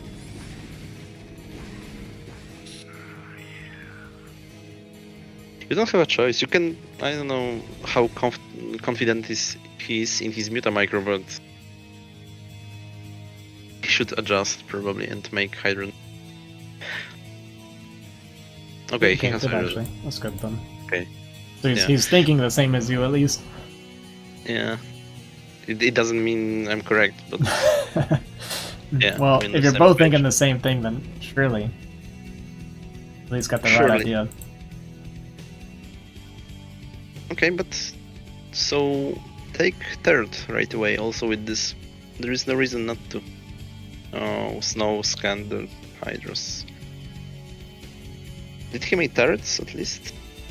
Oh yeah, he did. We're still Okay, making more. five Okay. And he's still making more, right? He saw the Hydras. Yeah, this is what I'm always saying about the Snow. He's on the constant autopilot. He's not analyzing the things he's seeing. Yeah, you see it all the time. He like scans and gets information and does not react to what he's looking at. Look, doesn't he make mutas right now? Maybe he's right after all. Yeah, look, mutas.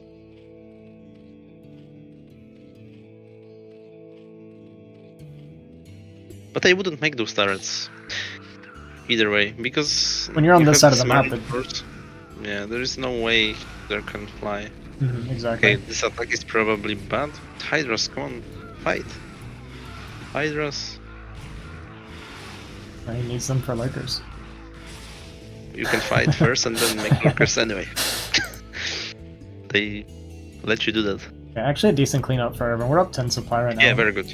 Yeah, that was very good, very good. He needed that. He cleared the army basically for free for some links, Mhm. and now he has the initiative, and he should think instantly about taking base, or even tool. Now, you have lurkers, you can do that. Really good base for defending as well. Yeah, and Queen's Nest should be on the way. Okay, it is. That's very good. So we will have Hive soon. Yeah. Herb. Why? He got pulled in by a stray shot after he looked away. Oh, because we were getting hit. But that's like sneak attack Oh here. god. Where are the lurkers? There Where were are 4 the lurkers. pushing the front here. Yeah, so this is what you never do as a Zerg in this matchup. You never go offensive with your lurkers without the fires. I mean, never.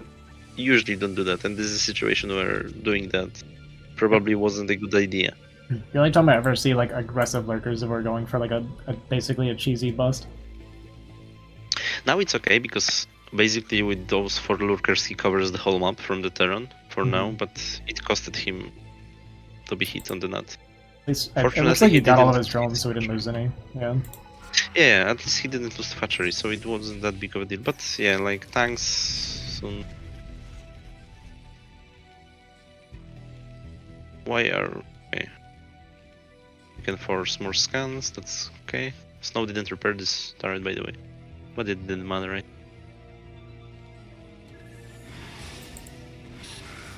Okay, with 5 mutas you don't go for a turret. Doesn't make any sense. Like, he scouted everything. Guess we got full information. I mean, Herbmon's supply actually looks pretty good right now. His drone count looks really healthy. Yeah, exactly. I wanted to say that it actually looks very, very good for the Herbmon. Snow throwed quite badly with this attack earlier to the Sunken. The first wave, because because with this force he could just contain the Zerg and stay there and make everything comfortable for himself. And now he's in this position where... That's one thing I was going to say earlier too. I know with TVZ, at least from what I've watched and how I understand it, is that when you have like the bio ball pushing out, the reason that's good, even if you can't necessarily attack something, is it means that the mutas can't leave either. So like you don't have to worry about muta harass or like defend mutas, because just by being out on the map, you're defending the mutas because they can't do anything. Yeah, definitely. And also, what even more important is that you are usually denying the third base for the Zerg this way also. Like we just abandoned. This is 3 tanks here. Yeah, surely. Yeah, so this is how you should push out mostly. Like, don't siege tanks when you are going out with Vessel, because tanks have more range than Lurker. Right. Even without siege, so you don't need to siege. Because then if you siege, they reburrow and you'll waste time. Instead of that, you can keep pushing. So that was very good from Snow. Okay, why are we not defending this base? Yeah, this is like wide open. Makes me nervous. Yeah, because Snow doesn't have to kill the Zerg, he can just have to kill his third, and he's winning in this position anyway. Actually counting on Snow running into his natural, and we got a flank set up for it as well. If Snow attacks you, he'll lose everything. Why the tanks are going back? He's doing it on purpose, or was it a misclick? Yeah, it was a misclick because they are going back right now, so it was a misclick. And his marines are on the move command. Okay. This is gonna get flanked really hard here. Yeah, so yep. That's very good from Herbmon. And he's back in this game again, so... Because he could lose this third base and it would be over, and now it's very good for him. Because he has the fires. In fact, this is a rare situation where Zerg probably can just go across the map with the fires and end the game right there. It looks like we did scan this at some point. I don't know. Yeah, because this was free. This was 100% free. Instead of attacking into this.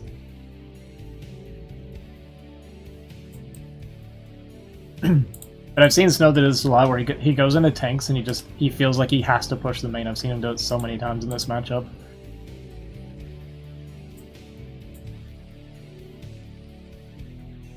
We have our third finishing behind it. Herbmon's third not really mining, it's just being used for gas right now, which I guess is fine. Filer, hatchery, upgrades right now, on armor. Oh, we just want to attack? Yeah. If he has a swarm, that's reasonable, but... Come on! That was very sloppy. We lost like 2 or 3 lurkers there for no reason. And this swarm is not... It's not connected. In range. Getting a lot of marine kills here though. Move inside. We don't have irradiates either. Yeah, now we should rally across the map as Zerg, probably. It's good even if we don't, but there is no reason not. Unless he was running. But... Okay, score is to kill the vessels. Very good. If he can do that. You good? I mean, while we're just droning really, really hard. Like, really hard. And that's okay too, of course. That's kind of his style. Herbmon loves to play, like, big eco macro games. Yeah, I think he lacks the killer instinct a little bit. Because it really was the situation where he could just win the game after killing this huge force. He's not. It's kind of funny. The way I would describe this matchup even is Herb kind of lacks killer instinct, whereas Lovesnow has false killer instinct. He's just always attacking. Yeah. But as a Terran, you're kind of forced to attack Zerg constantly. Yeah, well, I know attacking and like containing and stuff, right? Because I see that a lot where, like you said, containing to deny a third while you're getting your tech and your eco and stuff going behind it, instead of just feeling like you have to attack in positions all the time. Yeah, of course.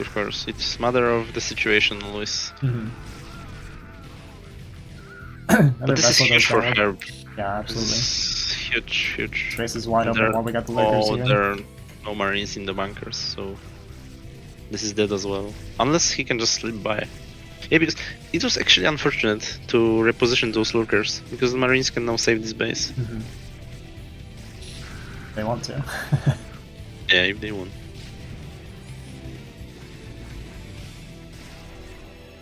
Okay, so look at the Herb's money. Yeah, we're up 10 supply with a huge bank right now.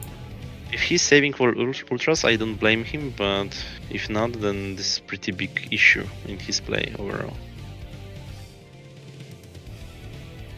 Going up to our 5th gas here. Yeah, so like I'm looking at his camera and he started upgrade for ultras, and then instead of spending it all on the ultras right away, he was taking some other units. But there is no reason to make other units.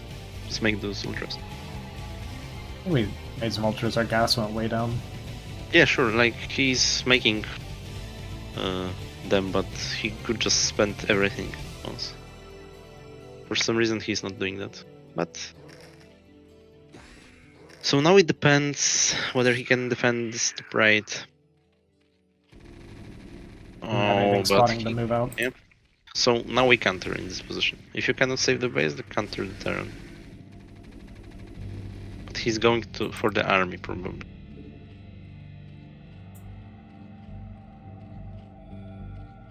I hope he's doing his upgrades this time.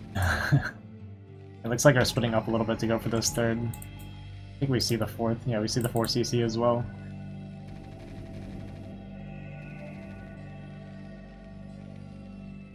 Vessel moving forward here, looking for the Defiler probably. He only has two. He has only 2 drones in the 9 o'clock. I mean 3 o'clock, sorry. Oh, the gas. In gas.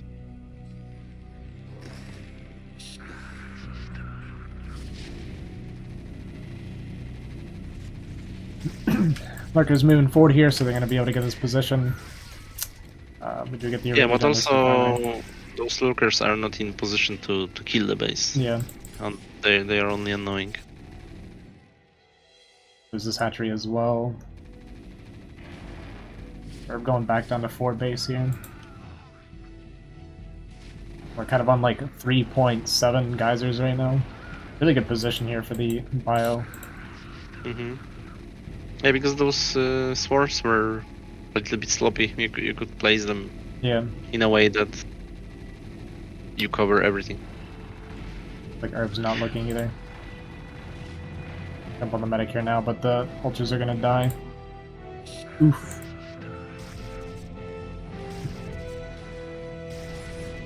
We're getting to the point of the game where they kind of start having a hard time with the multitasking because there's so much going on, right? Yeah, exactly. It's getting chaotic. But we do kill this hatchery, but we have these ultras here on this command center. We might not get a lift before the CC dies. Okay, we do actually see it in time for the lift. These lurkers, meanwhile, this is exposed. There's just a lot of stuff going on. We got our fire bat and 3 medics looking for 6 o'clock. Yeah, he's again not spending his money for some reason. Just make the ultras, make links everywhere. If you have money still left over, make another hatcheries. Yeah, it's like the one thing I try to teach people in kind of like lower MMR is that it's okay to make extra. Like, I know there's like technically this is the optimal amount of buildings, like you should only have this many gateways for this many bases kind of a thing. But if you're lower MMR and you're not fast enough, it's okay to drop more gateways than you're technically supposed to have to make up for the macro defense. Of course. Yeah, of course. It's like, it should be... The general rule is that when you spend your money and you still have leftovers, you should probably make more buildings. Add production. Unless like only a little bit of leftovers, but if you have like over 1k, then just make buildings. Of course, it's easier said than done because it requires you to make more actions and so on, but it would be ideal. Okay, so suddenly Lovesnow killed like 3 bases at once, yeah, right? 3 or 4 Top bases, right, yeah. 6 and bottom left. But Zerg is still in a good shape. Yeah, Herbmon's still fine. Like, our supply still looks good. We resecured the top right bases, and we actually took this base away, so we're still on just the 3 base right now for Lovesnow, with his main pretty much mined out, Natural getting pretty close. Move commanding here again. You extra marine. Yeah. Finally have this huge ultra link ball. And this might actually just be too much from Herb. We're up 20 supply right now with a ton of ultras coming into the natural here. Also does expose the third as well. Okay, good. He's going to the mineral. Yeah, I like this. I was afraid he will go natural and fight in the tight area, but he did it well, going for the mineral only.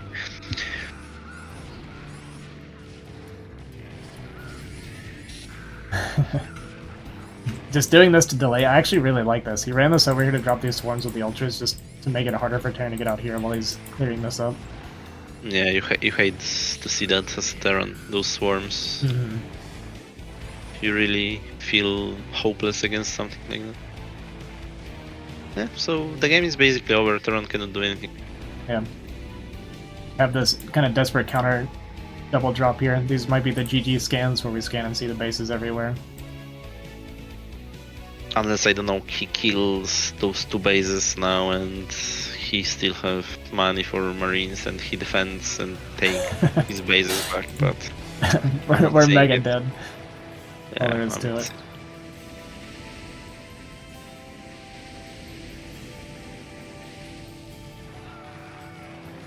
Kieran never dies. You're not totally wrong. I mean, we're getting a ton of damage here. If we kill all of the economy, kill the Spire, then we can probably lift our buildings and go for a draw. GG is called. No. No, I'm trolling.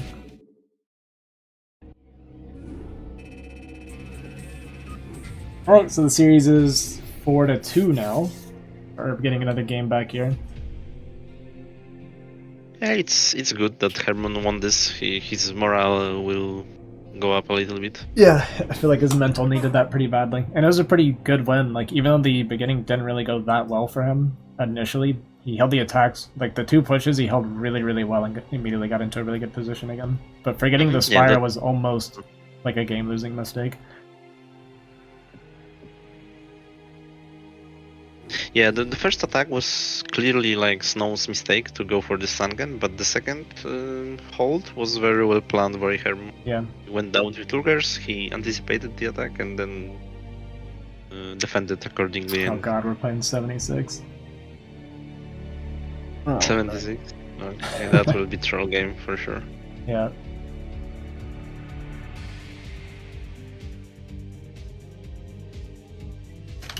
But I like them up.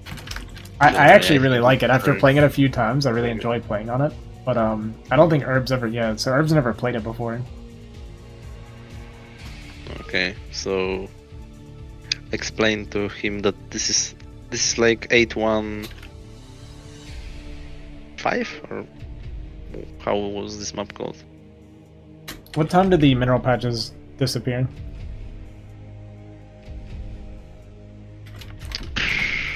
It's not easily explainable.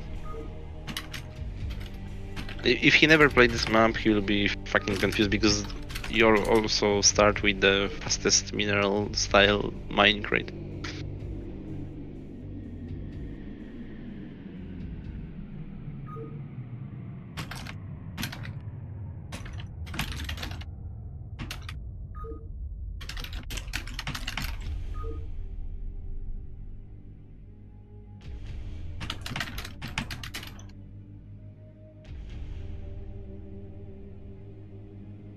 But let's no try. 9 pull speed time. It is a really good like rush map for that kind of stuff.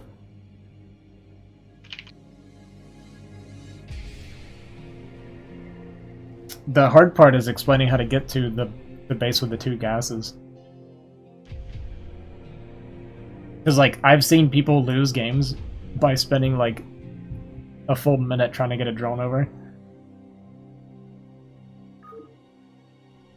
And does he know there is no gas in the natural?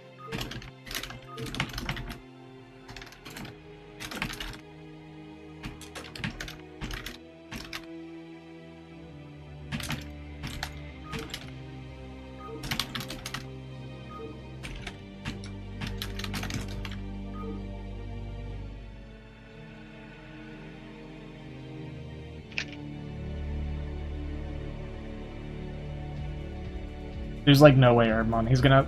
The first time I played this map, I died to the map. I had no clue what was happening. I feel like it's gonna happen to Herb too. Because even if he wants to go Muta, he needs to know how to get to that back base. Yeah, I mean, there is no way you are playing this correctly if you never played it. Yeah. We'll see what happens.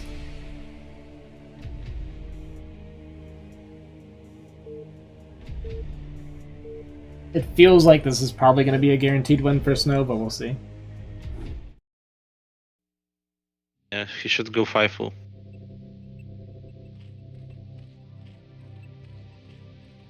Should go 5 full, yeah.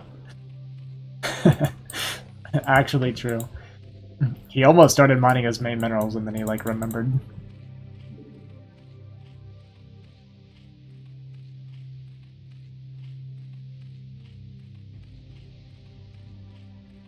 Alright, well he's gonna get first scout, so that's a step in the right direction.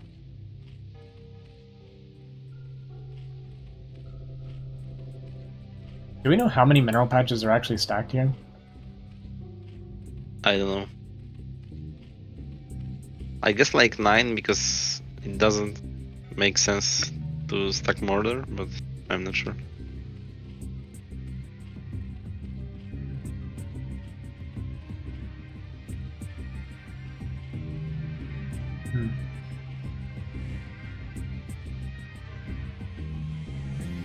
We got that part of the game correct, but I don't think he's gonna know how to get a...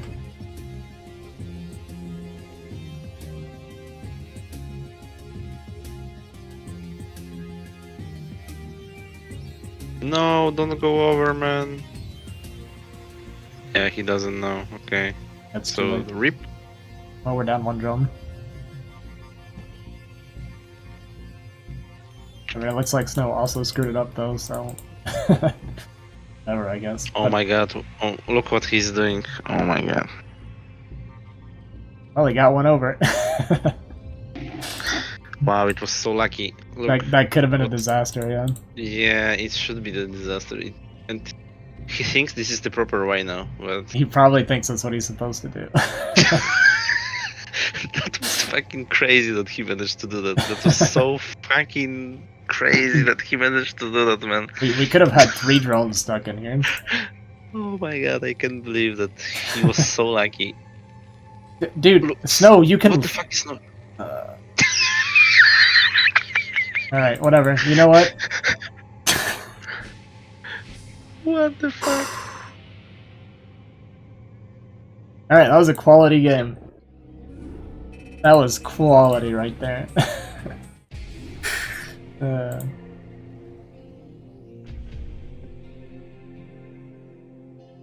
Oh my god, that was amazing to me.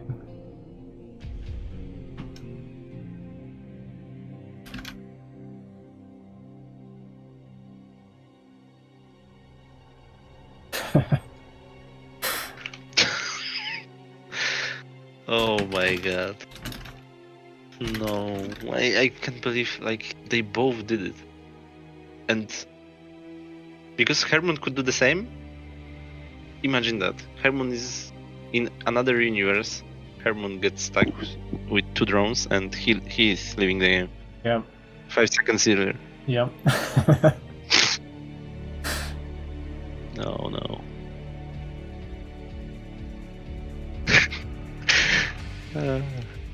That was so fun actually. There's no point. I'm not even gonna bother explaining it. Apparently Lovesnow also doesn't know about the timing on it, but whatever. That's too funny.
Otherwise they disappear sooner.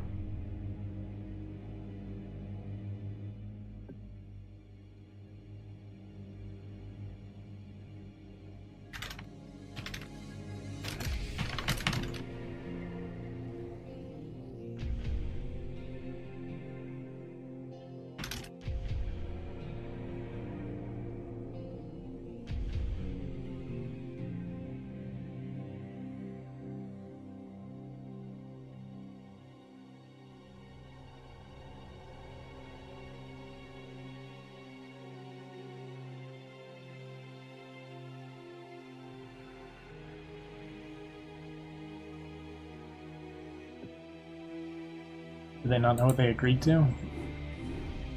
I won't even comment on that. I don't know what's going on. Whether someone is trolling or...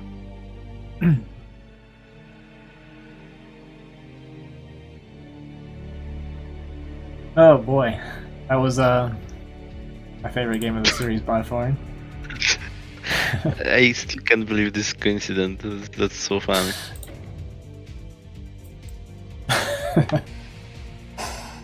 Oh man.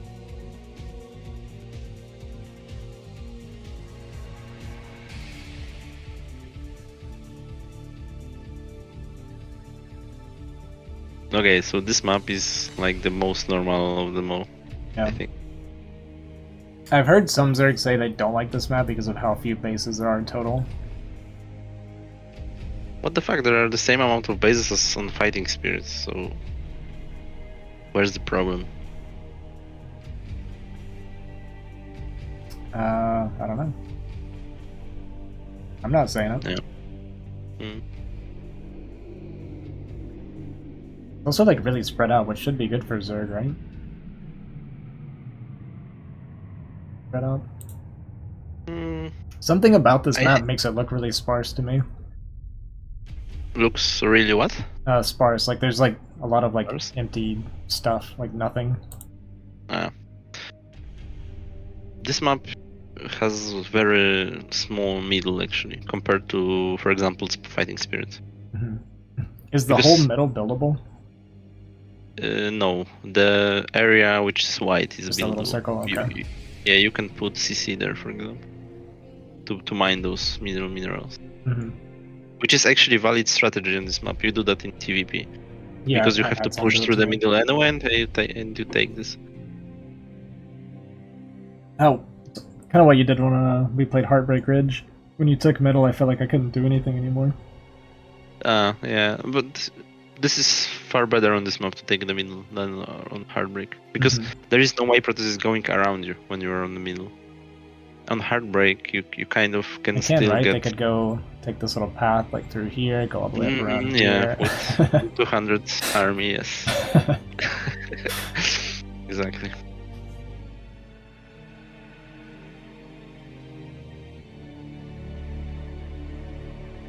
Or just recall. Recall is the best way around the middle.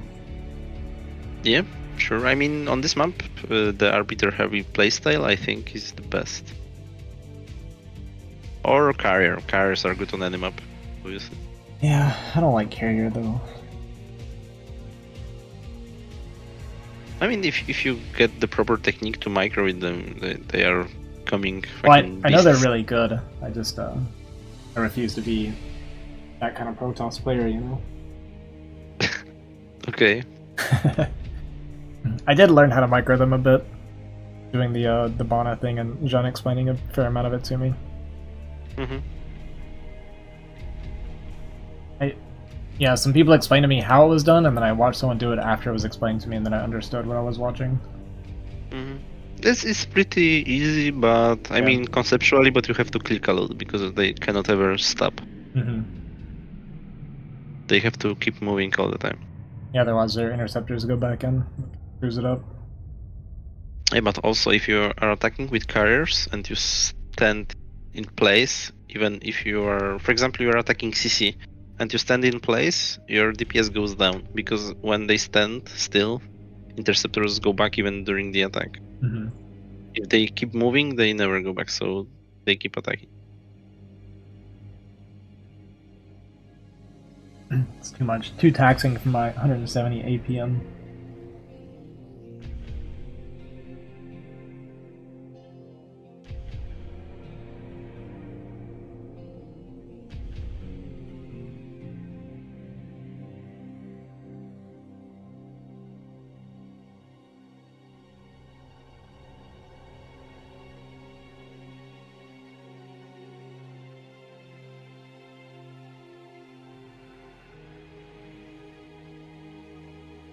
Sorry guys, this is typical Lovesnow here. Probably be another 15 or 20 minutes.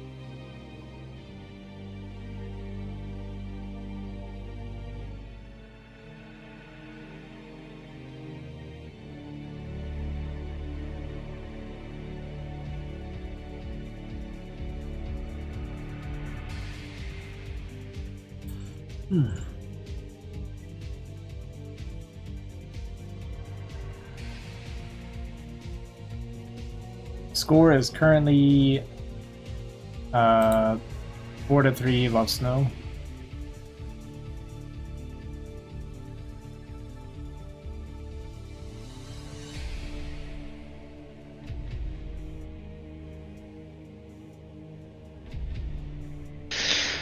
I'll be right back.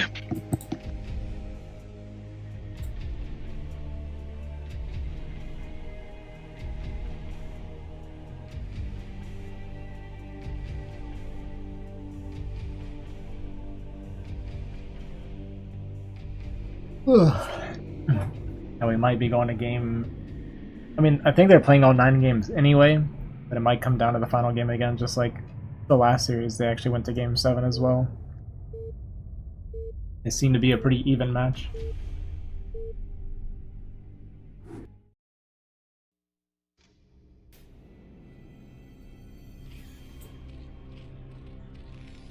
I gotta remind them to pick colors next game, or somebody remind me if I don't remember.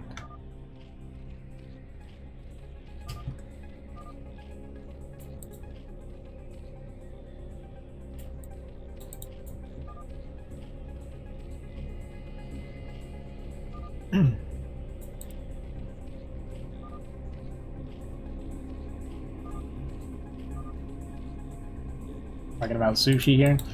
See if Herb goes for the 12 hatch opener again. Last game we did 12 hatch, and Lovesnow did do a 48 racks, but only managed to kill 1 drone, so it was like relatively well defended for Herbmon. Did forget our Spire afterwards, so. Got a little bit dicey, but he managed to hold a couple more pushes, and then was suddenly yeah, played pretty well from there. So after defending an 8 racks while going 12, 11, 10, he's probably comfortable going for. I say that But we're actually going to be going for a 9 pull. Looking to get a little bit aggressive here. Not an overpull. We did seem to overpull once, but as Wolfix explained, overpull not really that good against Garen for the most part because you can't get aggressive. And the eco's pretty low. Got a 9 pull coming here for Herbmon with a gastric. I don't know if that's part of if that's normal or not. Sorry, what? What he did? He did a 9 pull with a gastric for drone. It's probably correct if you are not going speed links. Yeah. I don't know though, but I assume it is. This will be a full wall though, right? It's either correct or it's whatever. Yeah, this is a full wall. It's a little bit of a kind of a bad matchup for Herb. It's also going to get first scouted here. I don't think we're getting any damage done with the 9 pull here, so good thing we didn't go speed then. A bit more eco. Would be. Actually, it could be better because you just don't go speed, you go lair. Oh. And maybe, but in this position you are clearly behind, right? Did we my Snow did something like that. No, this is not correct. I almost would like to see him. I don't know. No, I mean, I think he's aware that there is a hole, but I don't know. He isn't? What? If he's not aware, then I don't fucking get it. Like, okay, there we go. But this is not enough. You can kill this SCV. Yeah, I feel like Herb can dive on this SCV. Oh my god. No, what do we... Oh, this is actually open over here. Okay. So it didn't even matter. Yeah, classic.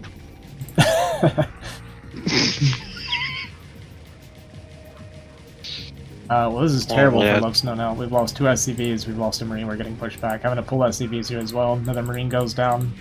No, please. What are you doing? Gonna lose yet another Marine here. We'll clean up the rest of these Lings, but 2 more Lings getting into the main. Gonna continue to disrupt mining while at home. Back on gas here, we're going up to 3 hatch for Herb, so he's gonna be playing a pretty heavy eco style behind it a little bit.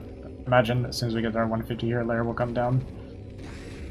Looking to catch this Marine, and the lair starts now. I mean, this is almost over, but you can play as a Terran, I guess. But you have to rush Valkyries in this case. There is no other choice, I think. Continuing to mess up mining as well is super annoying.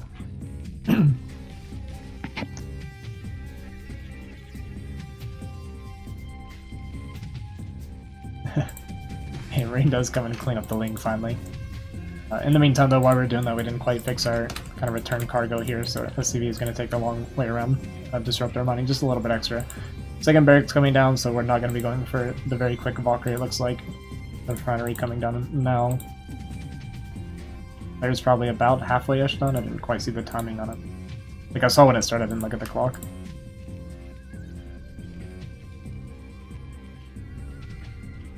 Herb just going to be massing drones from here for a little bit. 4 Marines coming out, possibly looking to catch the Overlord, but just barely missing it. Actually just going to barely miss both Overlords. But this push out can be okay, except Herbmon did spot it, so he's going to make the Lings, I'm sure. We don't have to make a sunken or anything here. I mean, this move out is okay, but it's so risky. I can't believe he's doing that, to be honest, but okay. I mean, the fact that Herbmon is not knowing about it is pretty crazy. It walked past 2 Overlords, he saw it twice. But I guess it just wasn't looking. Yeah, crazy. So we're actually going to get a drone and cut the mining here at the natural. There's the Lings coming out now. But the issue is those 4 Marines were actually quite... Those 4 Marines were actually important. Mm-hmm. But of course, this is a lot of damage. A lot of damage. Getting another drone here. Possibly a second? No, just barely not. Decent pull from Herbmon at least. In the meantime, we have Academy and eBay both running right now. Just one Marine at home. Turret's coming down now. Third barracks on the way. But our tech is going to be really, really late here for Lovesnow for a while. It'll be a while, I think, before... Like, we're not going to see vessels for an incredibly long time this game.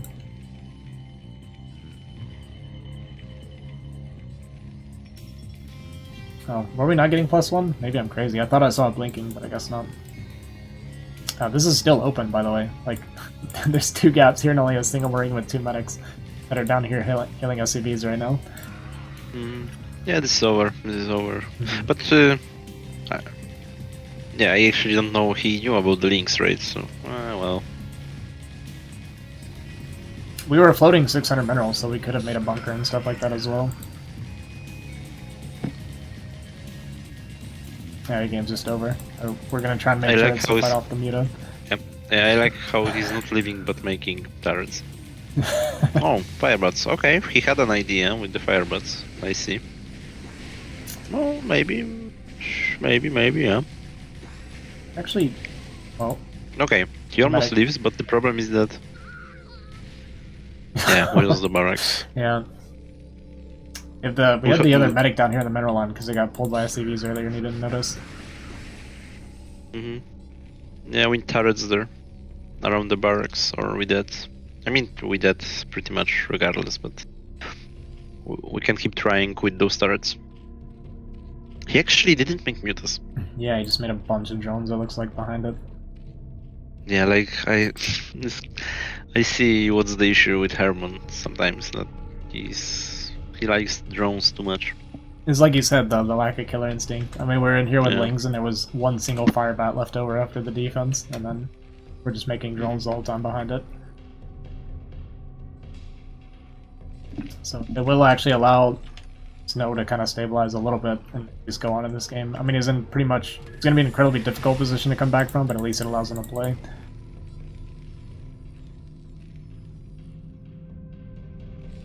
He has a really healthy turret count up right now, so the Mutas aren't going to get much damage done. But kind of like what I said about the tech, like we're just now starting our factory at the 8-minute mark. We're starting our factory when Hive is building. Yeah, he had no choice going this route. That's why I wouldn't go regular bio, but rather some quick Valkyries. Yeah. Because they let you build STVs all the time. You have to play defensive anyway. I mean, you're screwed either way after such start, but... Yeah. I like the efficiency buff more than muscle. You know, like, making Marines, you are trying to make something done, while making Valkyries and SCVs, you are just trying to survive and prolong the game in this case.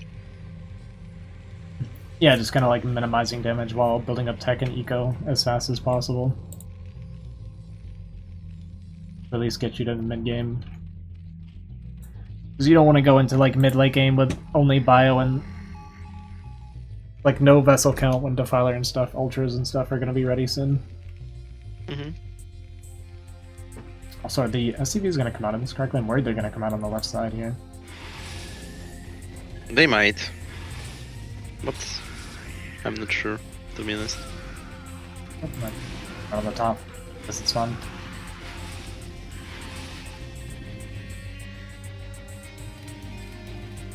Although we have to go all the way around here still, so yeah, it's still not great. It's enough.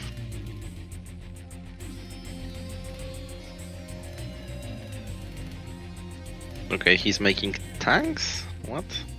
Yeah, we're going tanks. There is no way he can be on time with this push. Yeah.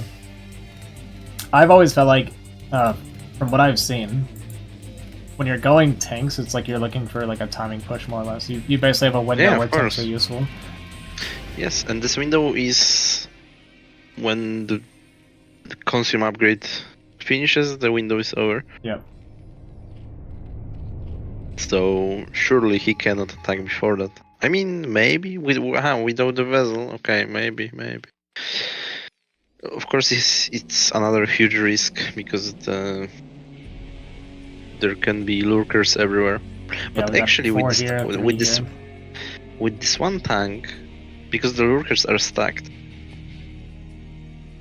So this one tank can be like a hero there. Because the fighter won't be on time. Because I was thinking that he will wait for the vessel, but he won't, right? So now he has this window actually. No vessel, and if he can hit those stacked lurkers, I can see it. Especially because mutas are fucking around on the map for some reason instead of helping there. Yeah, so now he's got... Yeah, okay, he realized. Good reaction. Yeah, good reaction, but Snow should also target the lurkers. Yeah, so this is why you put the sunkens as far as you can. Yeah. Because imagine those sunkens now next to the hatch. Tank Right, who could shoot to the gas already, for example, which would be annoying.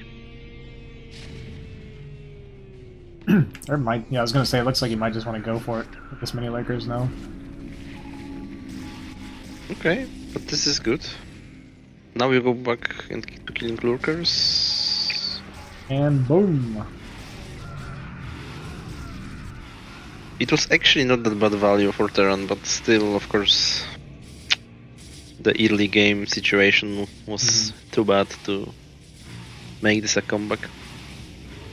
Do you actually feel like in normal circumstances, if we weren't so far behind, this would actually be worth it, this push?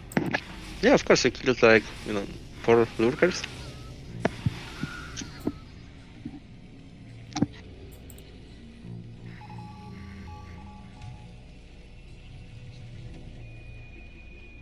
He scans and sees the Ultra Cavern coming down. Has to be a little bit of a heartbreaker to see Ultras about to start before you've got your vessels building.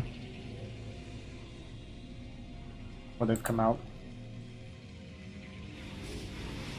Herb's also already on 4 gas here as well. 4 gas is kind of the hard part for Terran. It becomes really difficult to break Hive Tech Zerg on 4 gas. You have the kind of like the GG moment a lot of times when you got the swarms coming down in your natural base. Yeah, that's the worst feeling in the whole game, probably.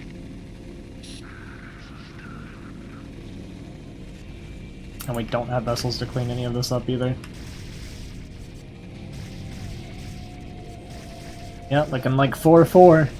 We are once again going to the final game of the series.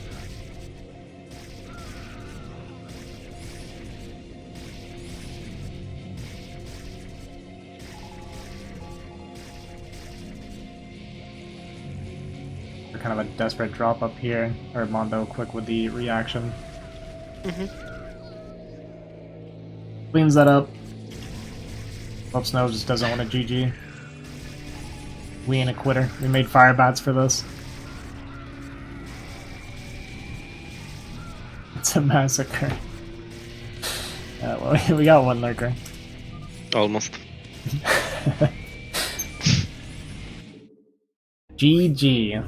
We're going to game 9.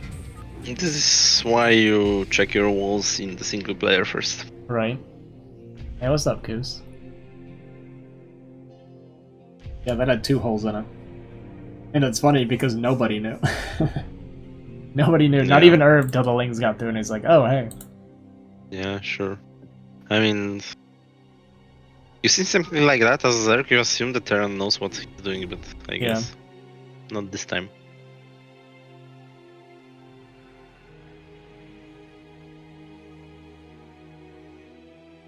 People told me that's Ling height. So it's everybody else's fault. Typical Lovesnow.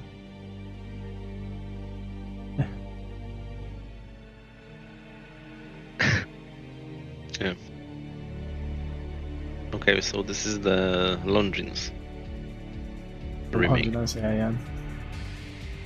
No, when Retro first came out, because the walls are kind of weird, that was the first thing I did on that map, was make custom games and just practice walling on all 3 spots for like an hour. It's an odd one for sure. Yeah, this version is much worse for third Terran than the other one. What's up, Gino? It's been a while.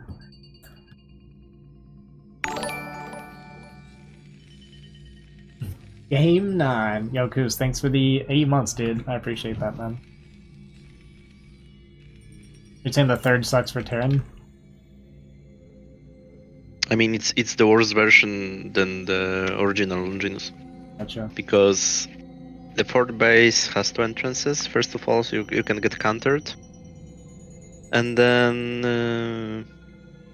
the whole third base situation is much worse because the area around it is much wider than on the Super Longinus. wide open. So in the original Longinus, you can kind of like almost cover the ramp.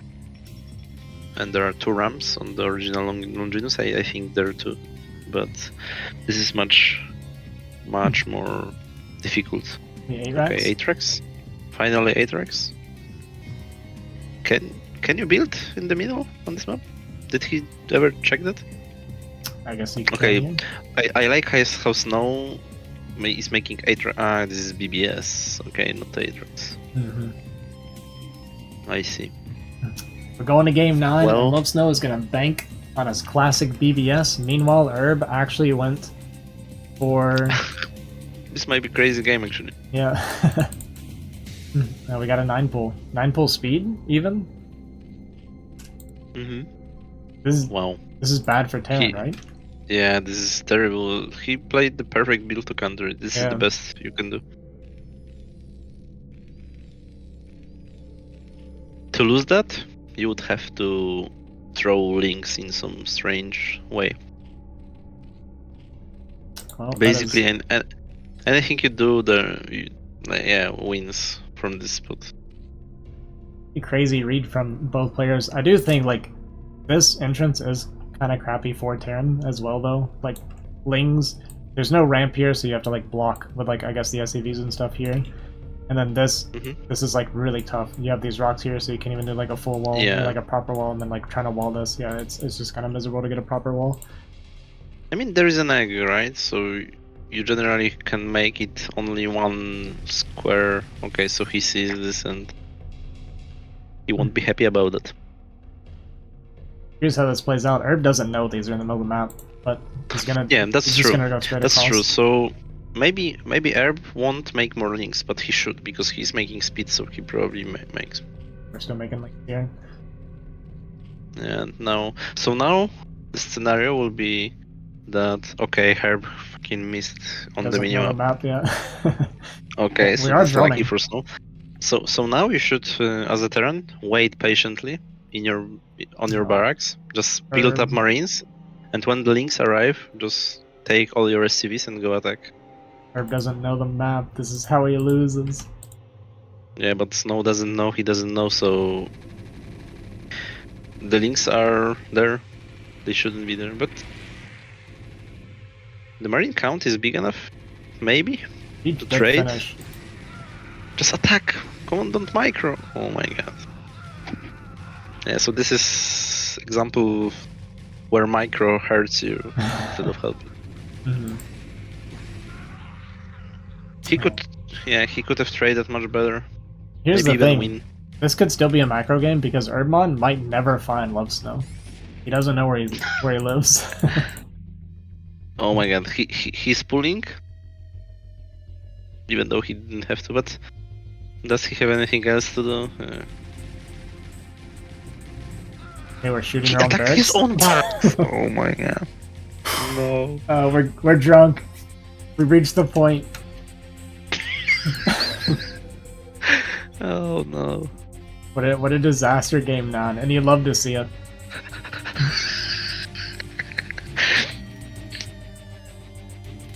Oh god.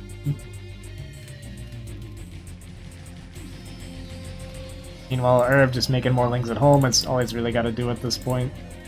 Yes. We even have burrow. We're gonna burrow our 4 lings here.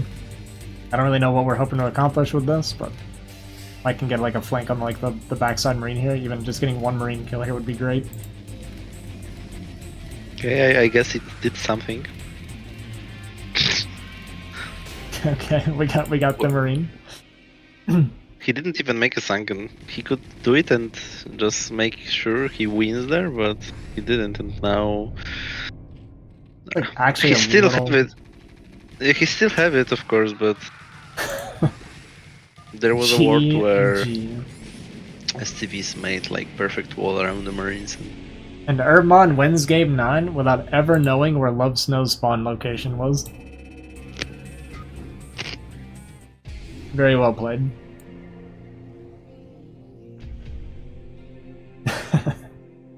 Now Herbmon should ask more game.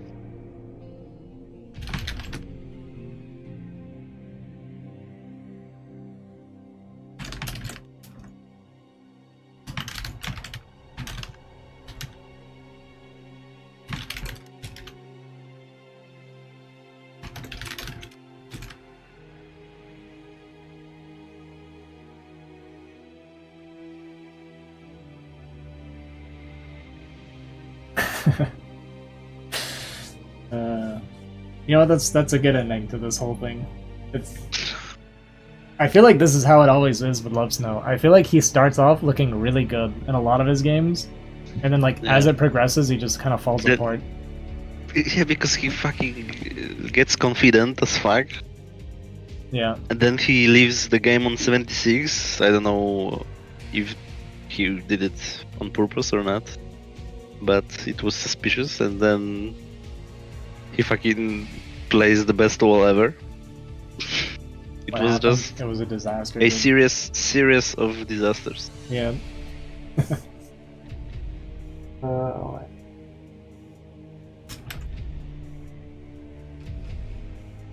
well that was fun.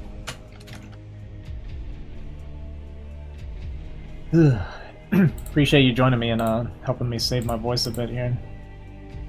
Yeah, it was fun. Yeah, it was good to get a lot of insight as well. Since I'm planning on swapping turn, I feel like for myself and anybody that's like wanting to learn this matchup, Wolfix is very good at kind of explaining situations and how to play and how to react and that kind of things. I think it does me a lot of good as well having you in here instead of me just blindly being like, I don't know, is this right? Yeah, we'll go over it in the future when you switch. For sure. Alright, I'm gonna take a break. I'm gonna head out and eat a little bit and maybe take a nap or something. Okay, sure. Alright, GG's, dude. Appreciate it. Yeah. Bye. Thanks. Bye. Alright, guys. What a perfect ending to this 9-game series. Love to see it. So once again, this time sober, Herbmon takes the best of series show match here. In our last one, they were drinking a bunch, and the gameplay got worse and worse because they were getting more and more drunk. But Herbmon did manage to take it on Game 7, winning the series 4-3. Today, we're doing a 9-game series.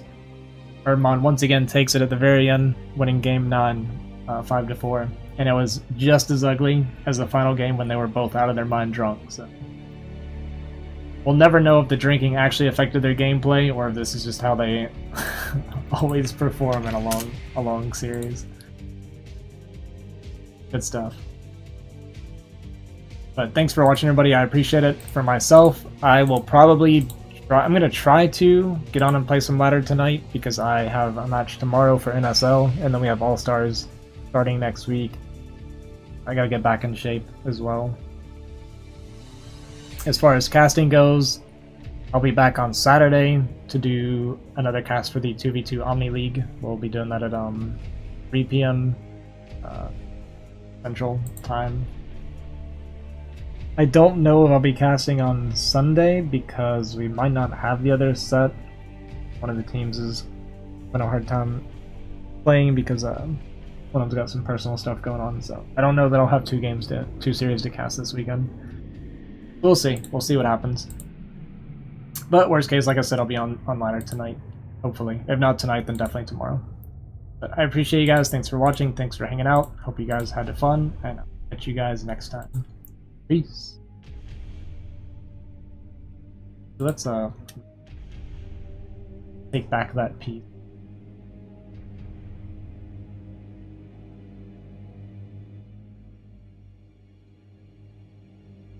I think Herbmon said he has to go, so let's just go ahead and raid Lovesnow. We're gonna raid the loser of the series. But he likes Snow. That was a cool guy. He's my buddy. Show him some love. I'm sure he's feeling down after losing this series. Like I said, I appreciate you guys. I'll catch y'all later.